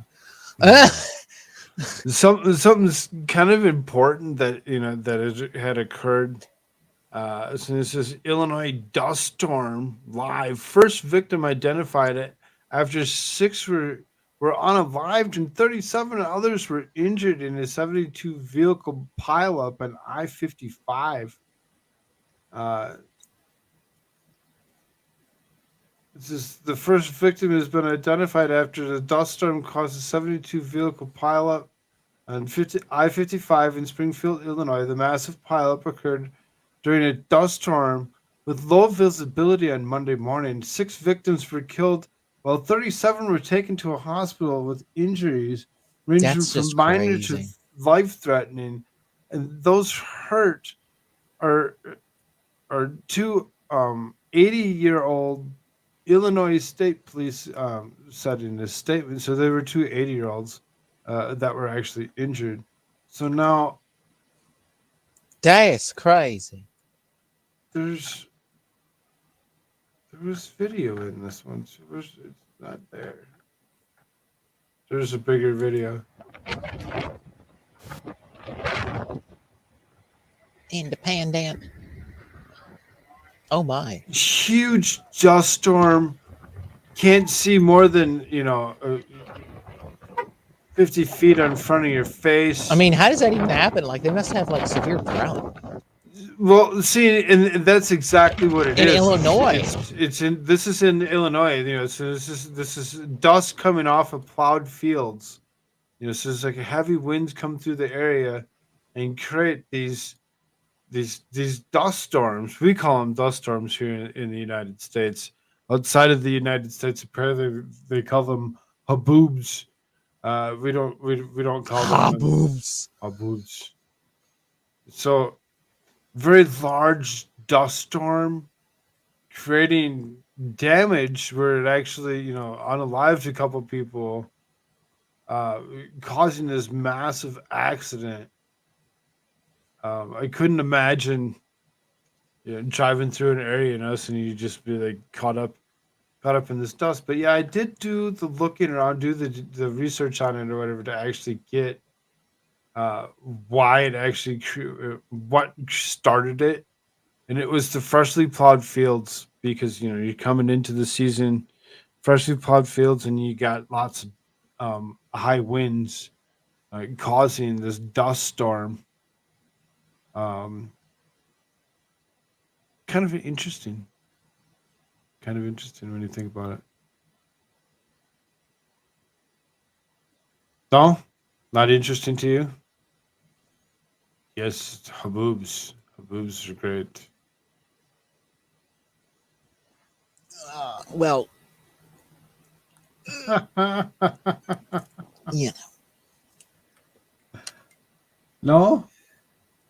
Tweety says the 80-year-olds probably caused the wreck. I don't know. I mean, 80-year-olds on the road. I mean, I don't know.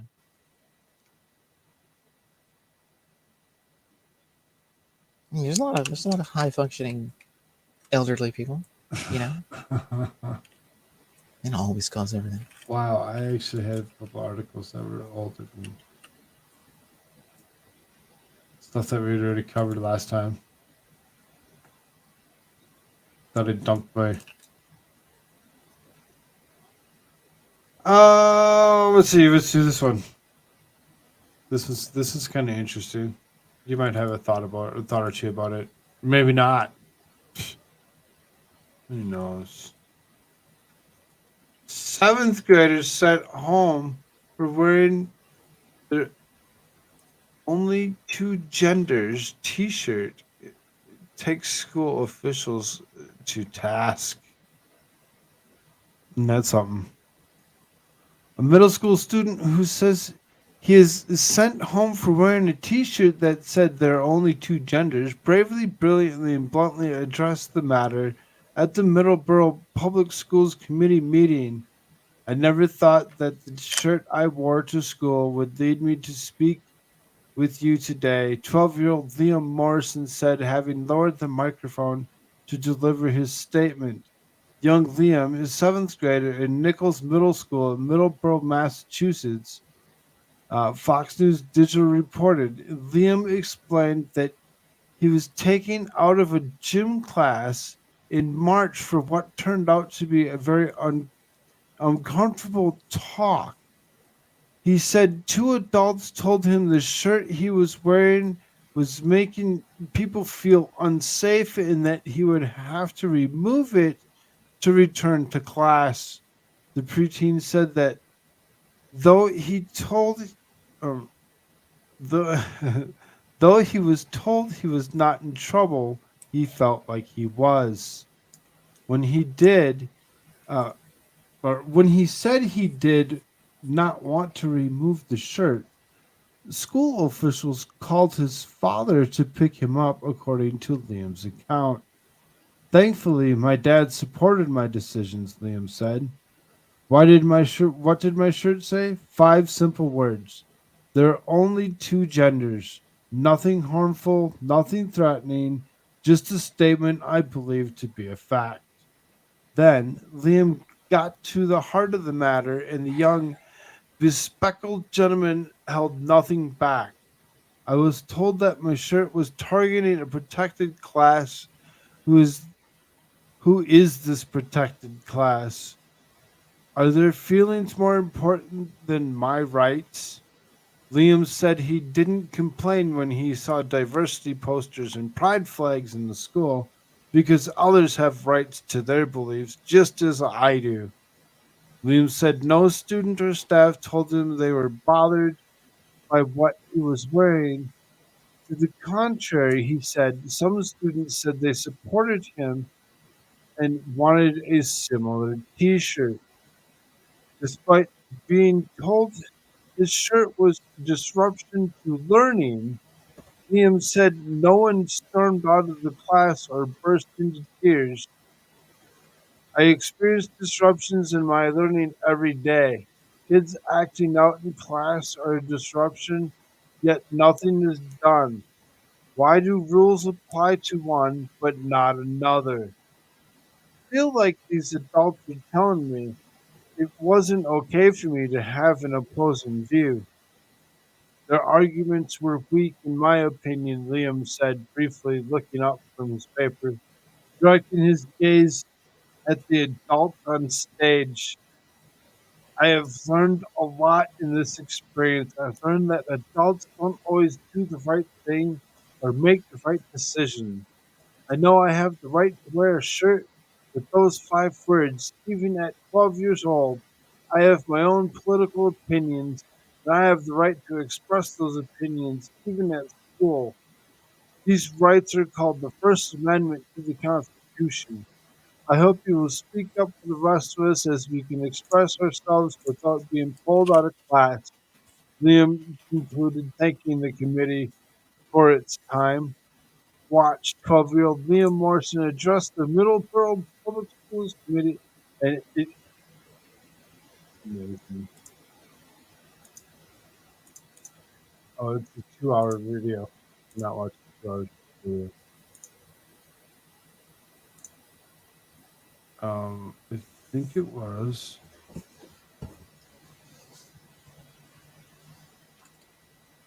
Towards the beginning. Why did they reset this? It was actually set to a marker where he actually come in and set his part.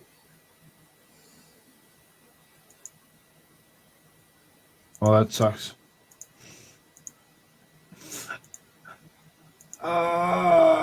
So freaking stupid. Either way, young man having the guts to get up. Oh, there he is. You have a hot copy of it? Thank you. Anyone else on anything not on tonight's agenda? Please go right ahead. Welcome.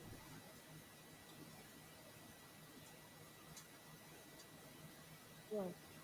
Good evening. My name is Liam Morrison. I live at 519 Warren Street in the 7th grade in Nichols Middle School. I appreciate the opportunity to speak to you today. I never thought that the shirt I wore to school on March 21st would lead me to speak with you today. On that Tuesday morning, I was taken out of gym class to sit down with 2 adults for what turned out to be a very uncomfortable talk. I was told that people were complaining about the words on my shirt, that my shirt was making some students feel unsafe. Yes, words on a shirt made people feel unsafe. They told me that I wasn't in trouble, but it sure felt like I was. I was told that I would need to remove my shirt before I could return to class. When I nicely told them that I didn't want to do that, they called my father. Thankfully, my dad supported my decisions and came to pick me up. What did my shirt say? 5 simple words.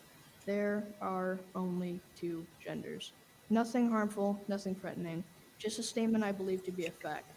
I have been told that my shirt was targeting a protected class. Who is this protected class? Are their feelings more important than my rights? I don't complain when I see pride flags and diversity posters hung throughout the school. You know why? Because others have a right to their beliefs just as I do. Not one person, staff, or student told me that they were bothered by what I was wearing. Actually, just the opposite. Several kids told me that they supported my actions and that they wanted one too. Could you imagine if we had I was told adults that the shirt was a that would disruption. stand up and No do one the got same up and thing stormed out of class. that No one burst into tears. I'm sure I would some have noticed child that. I can actually experience do? disruptions to my learning every day. Kids acting out in class are a disruption, yet nothing This is kid's done. gonna go Why do the somewhere. rules apply to one yet not another? Be something I someday. feel like these adults were telling me that it wasn't okay for me to have an opposing view. Their arguments were weak, in my opinion. I didn't go to school that day to hurt feelings or cause trouble. I have learned a lot from this experience. I learned that a lot of other students share my view. I learned that adults don't always do the right thing or make the right decisions. I know that I have a right to wear the shirt with those 5 words. Even at 12 years old, I have my own political opinions, and I have a right to express those opinions. Even at school, this right is called the First Amendment to the Constitution. My hope in being here tonight is to bring the school committee's attention to this issue. I hope that you will speak up for the rest of us so we can express ourselves without being pulled out of class. Next time, it may not only be me. There might be more students that decide to speak out. Thank you for your time and good night. You see that look on his face as he finished. He's like, "Oh, I just said all that." Yeah. This is them. This is all the libtards.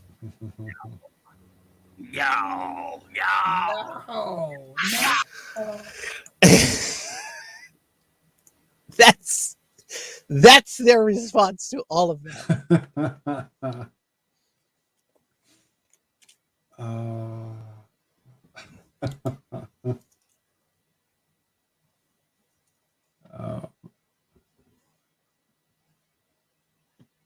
We do still have to do balloons. There's an article on balloons. Before we do that,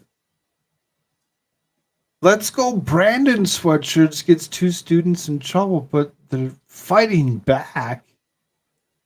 Michigan Tri-County Area School District, you can wear your gay pride flag to class, just don't show up in a Trump cape or a Let's Go Brandon sweatshirt.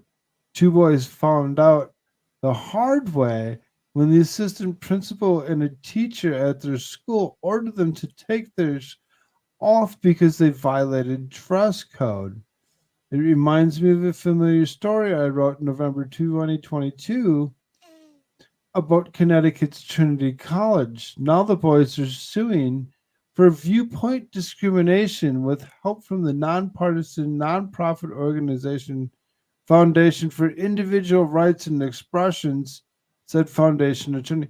So, from one kid, wearing, there's only 2 genders, being, discriminated against and told, that he can't wear it, to these guys wearing Let's Go Brandon sweatshirts.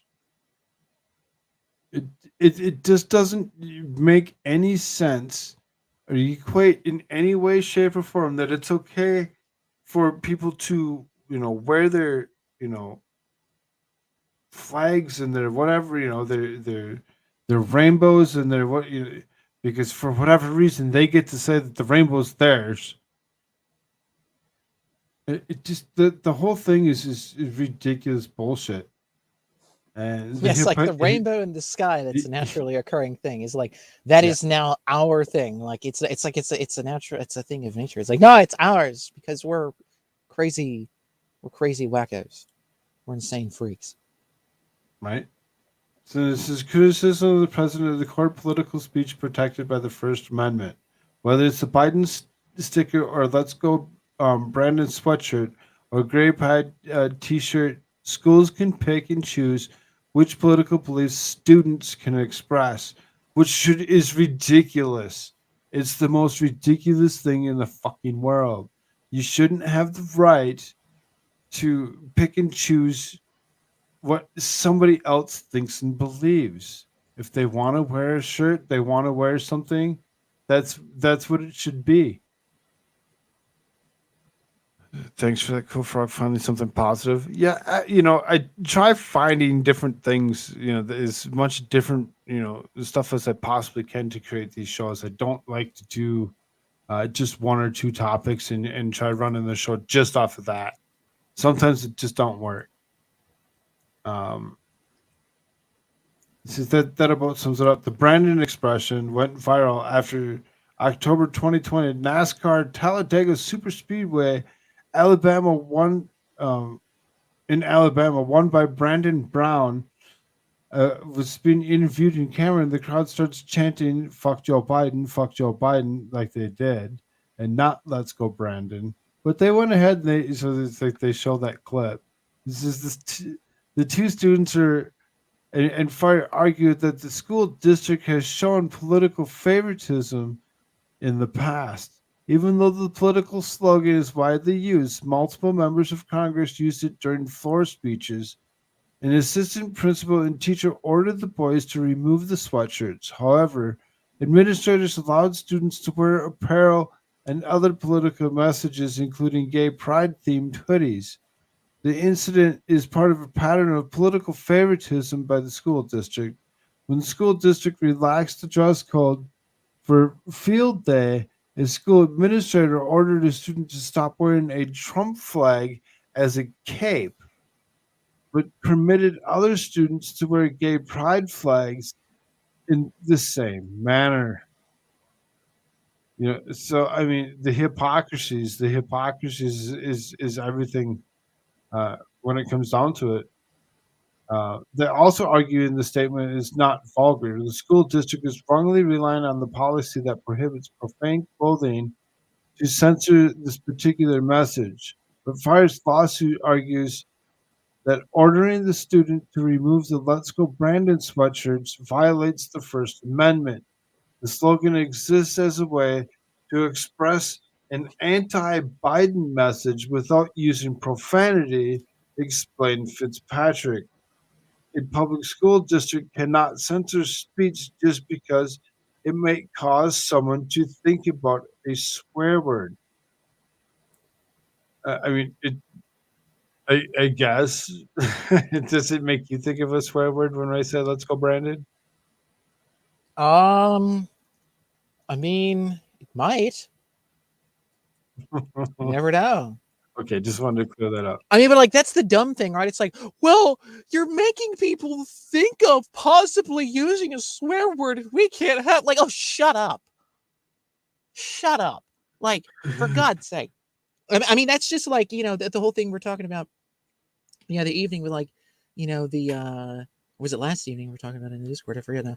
With like the things against the laws against making your own firearms and things with the 3D printers and stuff, and they just consider anything and everything a weapon. It's like it's just a piece of plastic. It's like, oh my god, it's a weapon of mass destruction. You can't have it. It's like it's that level of insanity. It's just anything is an excuse to get rid of whatever they want. Like that's all it is. It's just bullcrapping you, bullshiting you into submission. Just I'm gonna gaslight and bullshit you until you just do what I want. I mean, that's literally what this is. Like anything could fall under that category. Like I could wear a t-shirt to school, let's say, if I was in a school or whatever. Let's say or whatever, right? Or like, let's say Koolfrogg dresses Tadpole up sometime if he was to go someplace. He walks into, let's say, maybe it's not even a school, maybe it's like an establishment or whatever. I don't know, a business, whatever. And it's got on there, like say, like, Trump 2024. Well, that could make somebody think bad thoughts about the current president, and they could use swear words. So we can't have that. No, I mean, it's just you could just apply that to literally anything you want. Who cares? It's just bullcrap.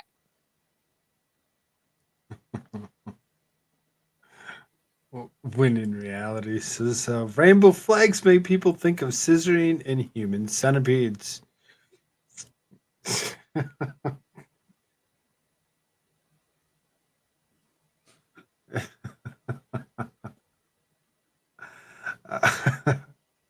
George Washington University law professor and frequent pundit Jonathan Turley opines that the case is chilling free speech implications that it shows the continued decline of our education systems.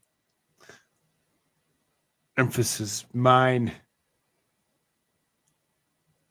What is so troubling is the message being taught here by the district is one of arbitrary enforcement in speech intolerance. It is precisely why we are seeing a generation of speech-phobic students entering higher education. They have been taught since elementary school that speech is harmful and they do not have to tolerate the opposing views of others. My guess is that it is the teachers, not the students, who are most offended by the anti-Biden sentiments. And sticks and stones can break my bones, but your words can never hurt me. Over and over again.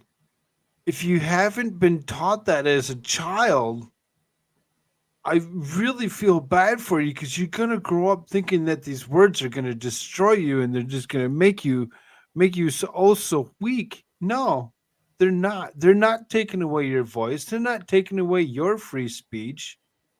It's that's trying to take away from somebody else's free speech. This is an important free speech case for that reason, and the fire is to be commended for taking up the cause for these middle school students. This was once the work in the ACLU, which has largely abandoned its signature commitment to free speech. Fire is now filing that void, and this is a great case to reinforce free speech rights in our schools. Jonathan Turley says the funny thing about the action is that the slogan is not profane. It is contrary to substitute profane words and non-profane words. Nevertheless, DA was told his "Let's Go Brandon" sweatshirt was equivalent to the F word.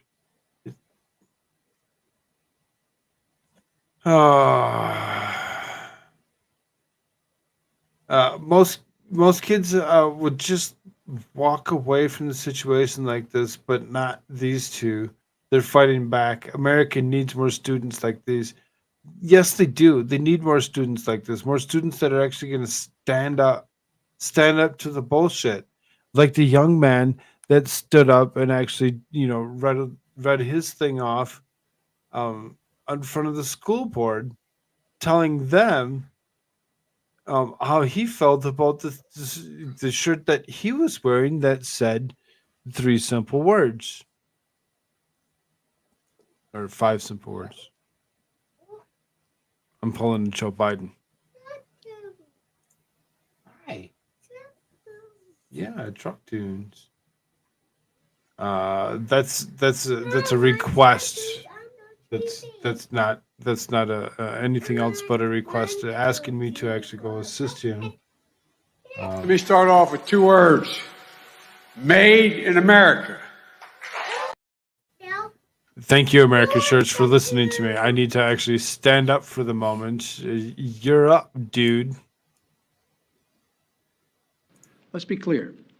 I hear it all the time. Cumulative, I can play for the programs many times over.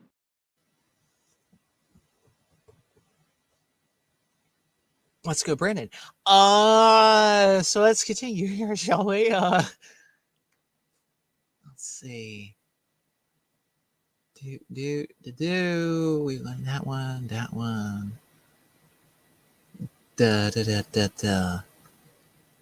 What's another one?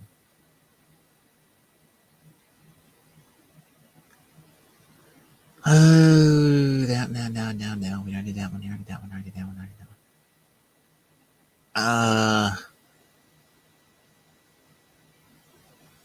Well, do this.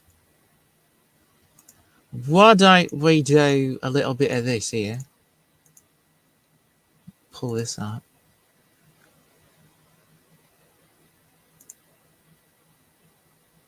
Is this sharing? Oh, there we go.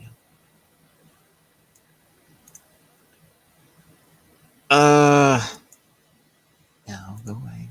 There we go. Drone attack suspected as Russian oil reservoir, well, in Crimea, set on fire. A massive fire erupted in Crimea after it was hit by a drone, a Russia-appointed official there reported Saturday. Mikhail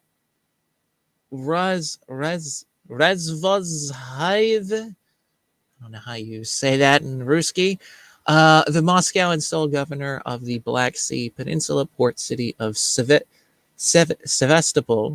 Sevastopol, is that right? Sevastopol.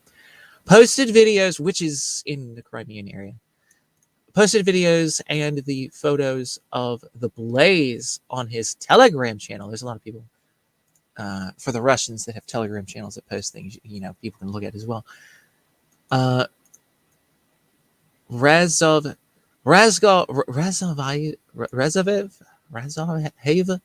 said that the fire This was dude.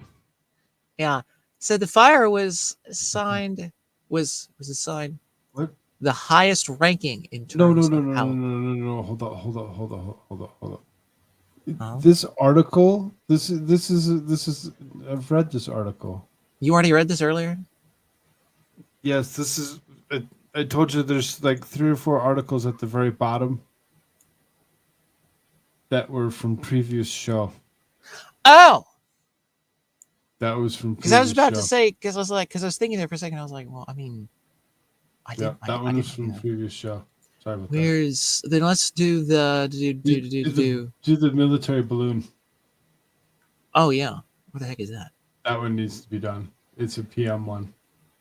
Balloon. Where? Breaking U.S. military tracking balloon over Pacific, leading for Mexico.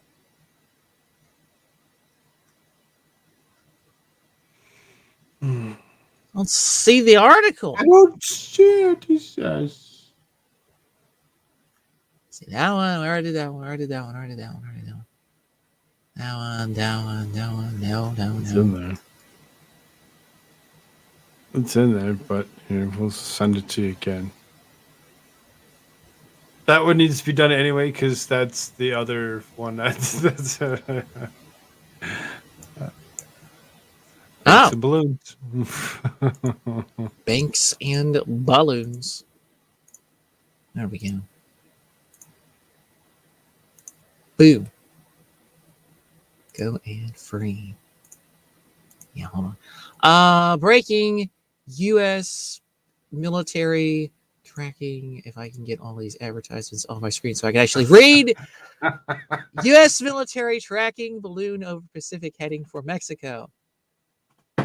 Authorities are working to identify the origin of the balloon.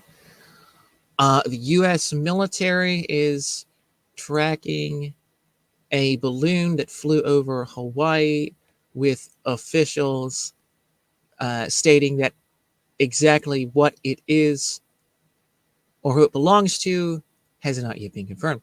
3 U.S. officials told NBC News that the object flew over portions of the Hawaiian Islands, but it did not travel over sensitive areas. The military has reportedly been tracking the balloon since late last week and has determined that it does not pose a threat to aerial traffic or national security, and it is not transmitting signals, one official stated.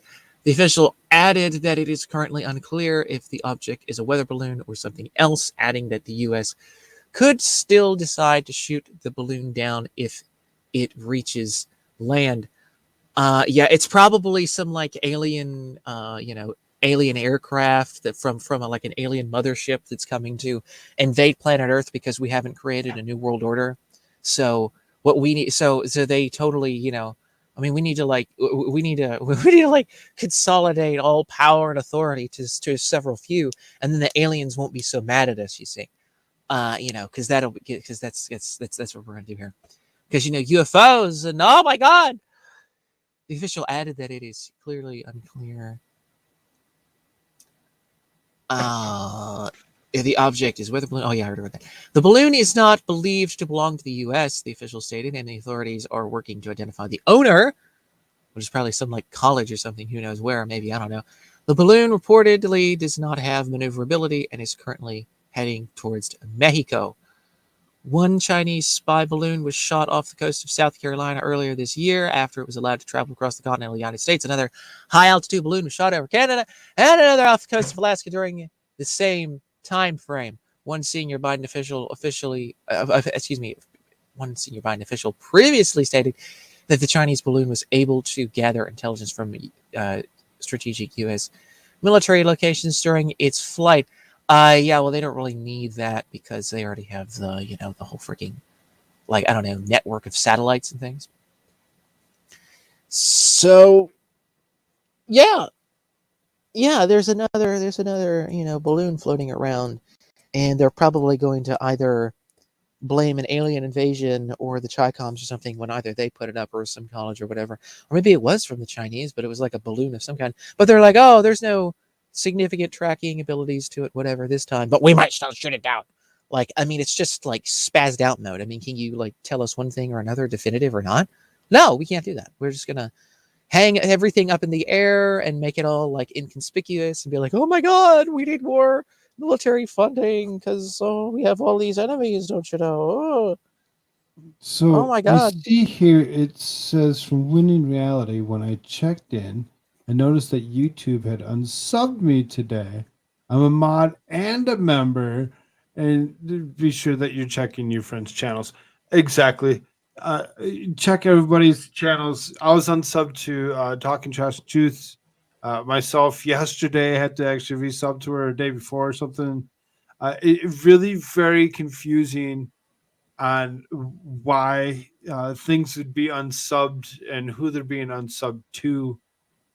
Definitely do this. Pay attention. Pay attention. Pay attention. I'm just gonna throw this up here. So this is the last bunch of articles that we had. So just kind of a quick glance. We don't need to go through all of these. It says everyone is preparing for war between China and the United States. Yeah, uh, pretty much. We've read several news articles about movements, military movements in and around the area, whatever, of Taiwan, and the United States isn't going to back out. They're going to continue to do whatever they can. Shiloh gifted a Koolfrogg membership. Thank you so much, dear. You're sweet. I don't know if there's anything that you really want to actually say about China and the United States.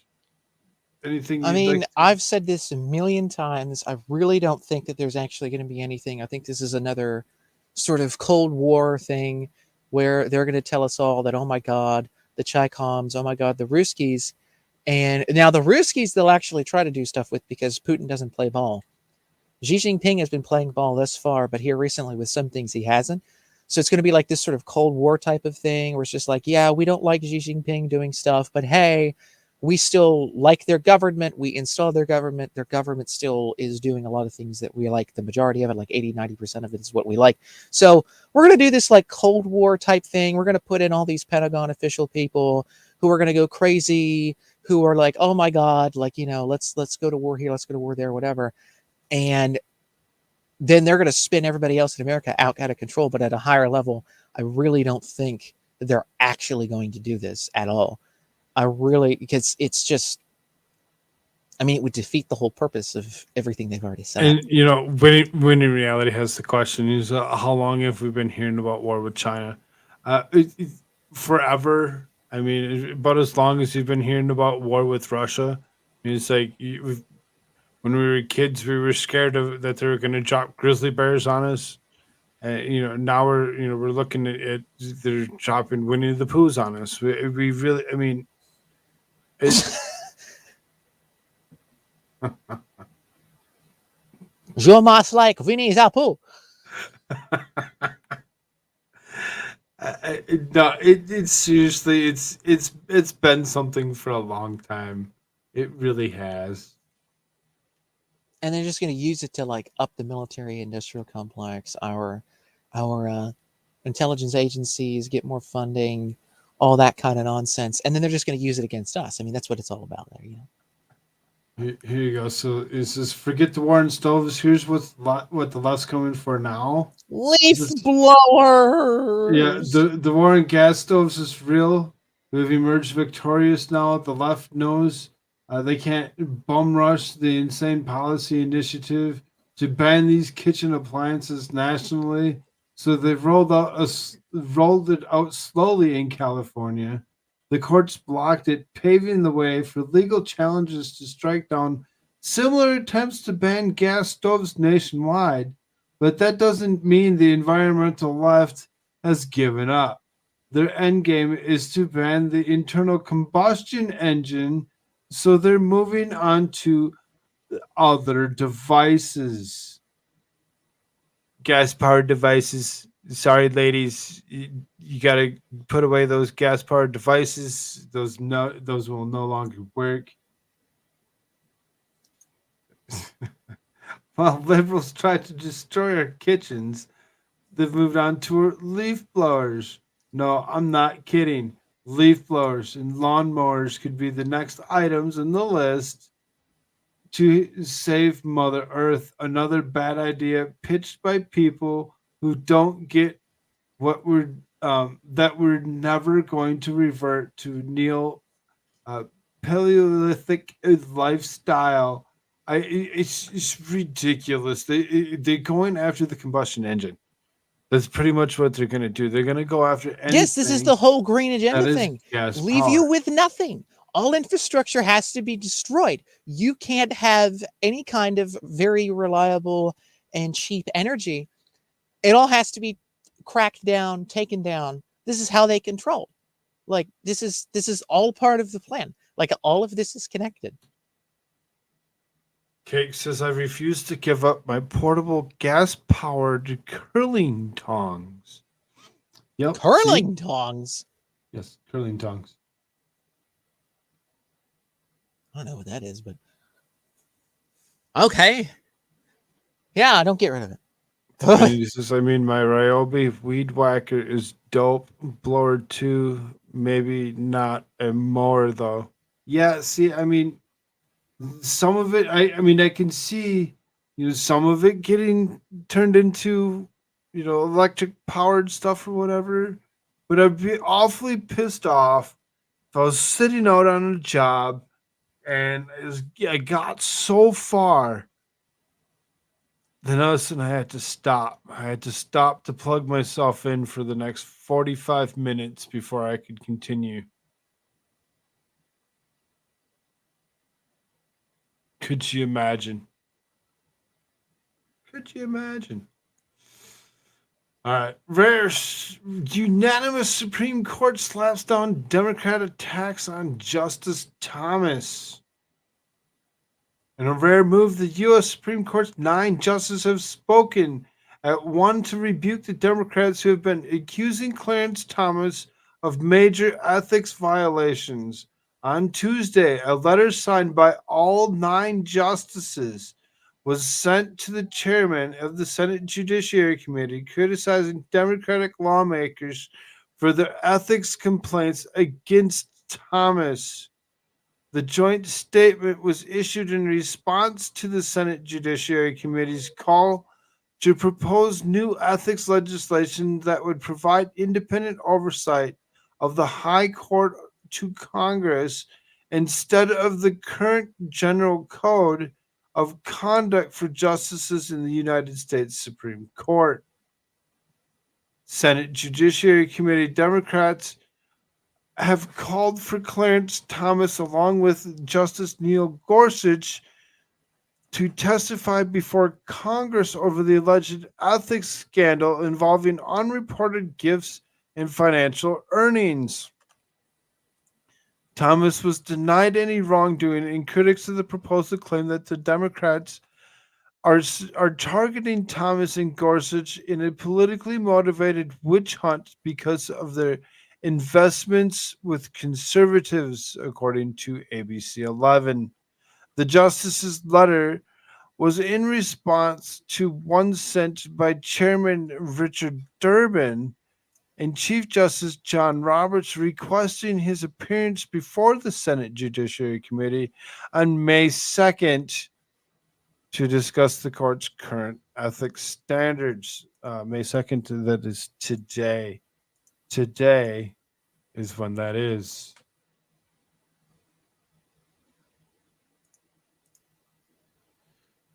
The undersigned justices today reaffirmed the restate foundational ethics principles and practices in which they subscribe to carrying out their responsibilities as members of the Supreme Court of the United States. This statement aims to provide new clarity to the bar and public to how the justices address certain recurring issues and also seek to dispel some common misconceptions.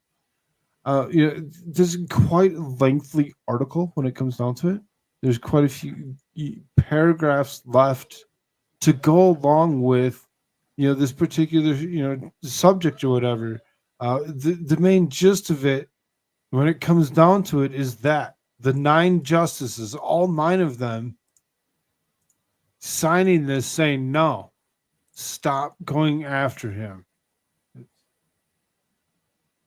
He has a chance. I'm just a civil servant. I know he. Lance Eater. I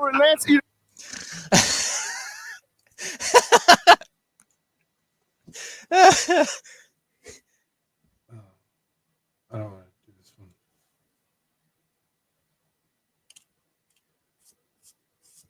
This one. Longtime Maryland Senator Ben Cardin, so we can't, already went through some of this or whatever when it should have been an article that should have been brought up earlier, that Ben Cardin actually will not seek re-election.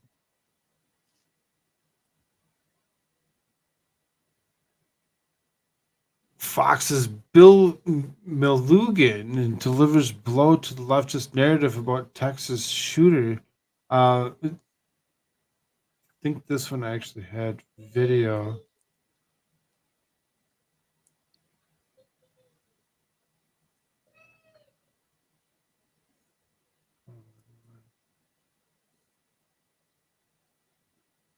Here's this one. Must have been this.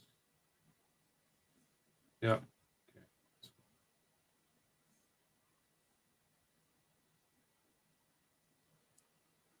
Got to reshare that.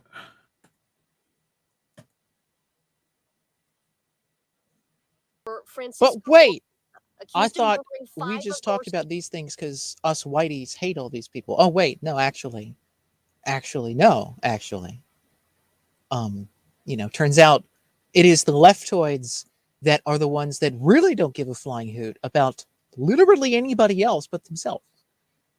Especially people of the minority Well, see, and now we're looking at ever-growing majority. We're looking at what's going on here, and they're still looking for him. They're still looking for him. They can't find him. His loved ones inside His anywhere. I mean, if somebody's outside shooting an AR-15 nearby, and it's scaring people, scaring other, what do you do?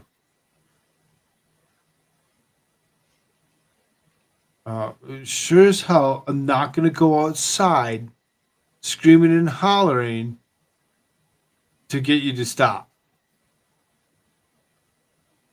Son. So some of this stuff makes you think, like, I don't know, was there something else going on there, like between them that was more than just that? Like, he said, like, they were all killed execution style. That doesn't exactly sound like it was just a run in, go crazy, and leave. Like, like maybe there's something else that has gone on. Right. It seems as though there's story that's missing. There's story that's missing on this, and I've looked at several different articles to go along with this particular story with this guy that's been deported multiple times for doing different crimes. It's really amazing that this person was allowed to make it across the border again. It's just like we have nobody watching, nobody paying attention to the southern border whatsoever. Yeah, because they want this to happen. Right. It's exactly what it seems like, is that's what they want. They want this to actually just happen. Allow it to continue to be Someone was shooting in a Fox 13 building. Was this new news? No, and that's the interesting one. This is we're actually sitting here in the middle of the day, where most of the news actually starts coming out. So, really don't know what else is new today. If there's anything else that's actually occurred, so it sounds like Toybox is saying there's a shooting. Don't know what that is. Should have been sitting here.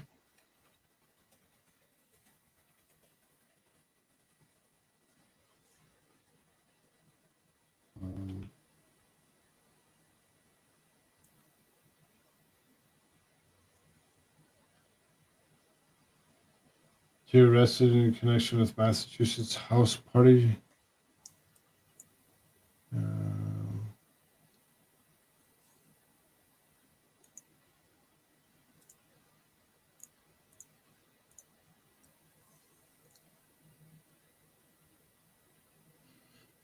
I don't really see anything directly. You put in shooting, in a Google search, and you pull up multiple different. Yeah. You know, Unless this is like super new, I don't know. Shot fired at Fox 13 station. No injuries reported. Gunman barricaded inside UB's. A shot was fired. A single shot was fired. A gunman ran into UB's and barricaded himself. He's posted a Facebook live video showing himself holed up in the restaurant. ATF agents and police officers swarmed the scene. Memphis police said the officers took the gunman into custody about 2 hours after the shot was fired. The entire stretch of the South Highland Street is closed due to the investigation. Fox 13 employees were evacuated to the back of the parking lot for about 30 minutes while police secured the area. All Fox 13 employees returned to work inside the station safely. The gunman was first approached Fox 13 employees outside the gate wanting to talk. The suspect then showed the Fox 13 employee what he had.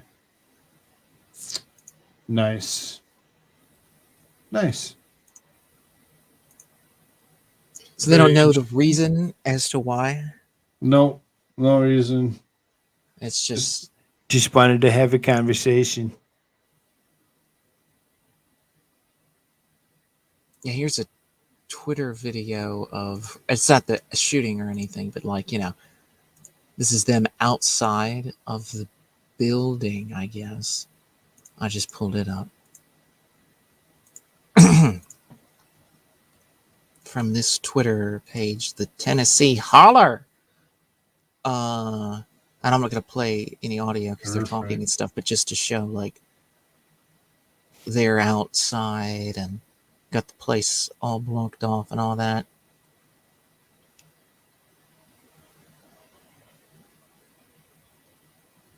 So, yeah. That's going on. Watch, and of course, this is in Tennessee where they were passing all those, anti, grooming legislation and all the rest of that kind of thing. And they were doing all of this stuff against abortion and all that kind of stuff. Against all the tranny nonsense. So, yeah, watch this be some crazy leftoid, going in like, fuck you, they're irresponsible. So they'll just go crazy and, Okay. because that's what they're told to do,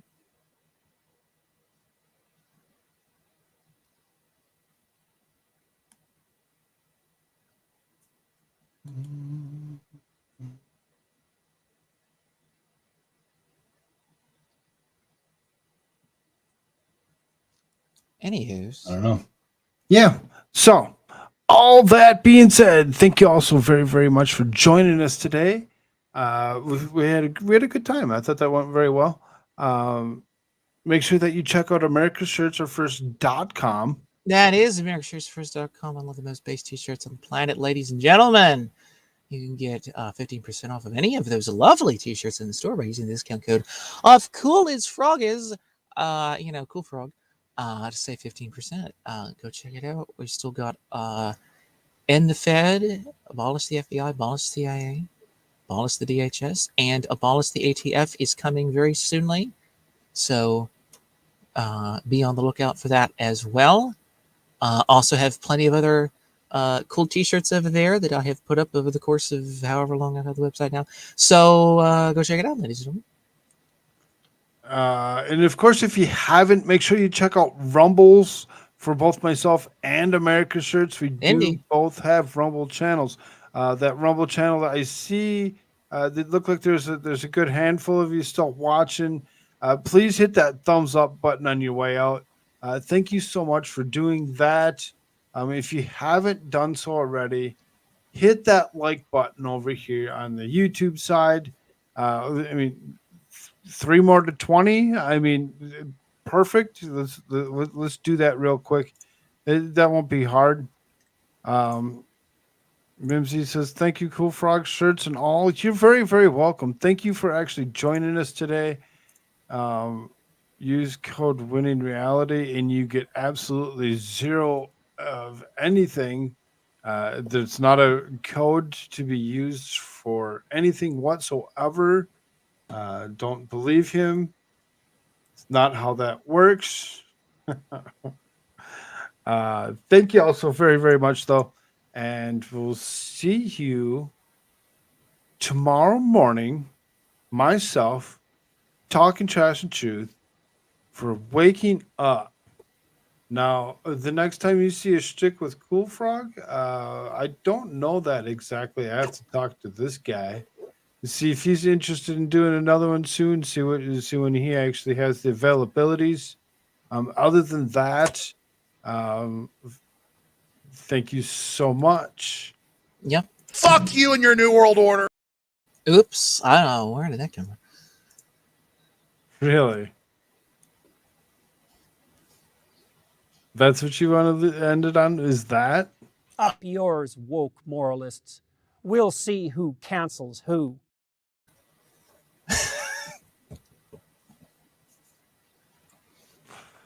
All right. Love y'all so much.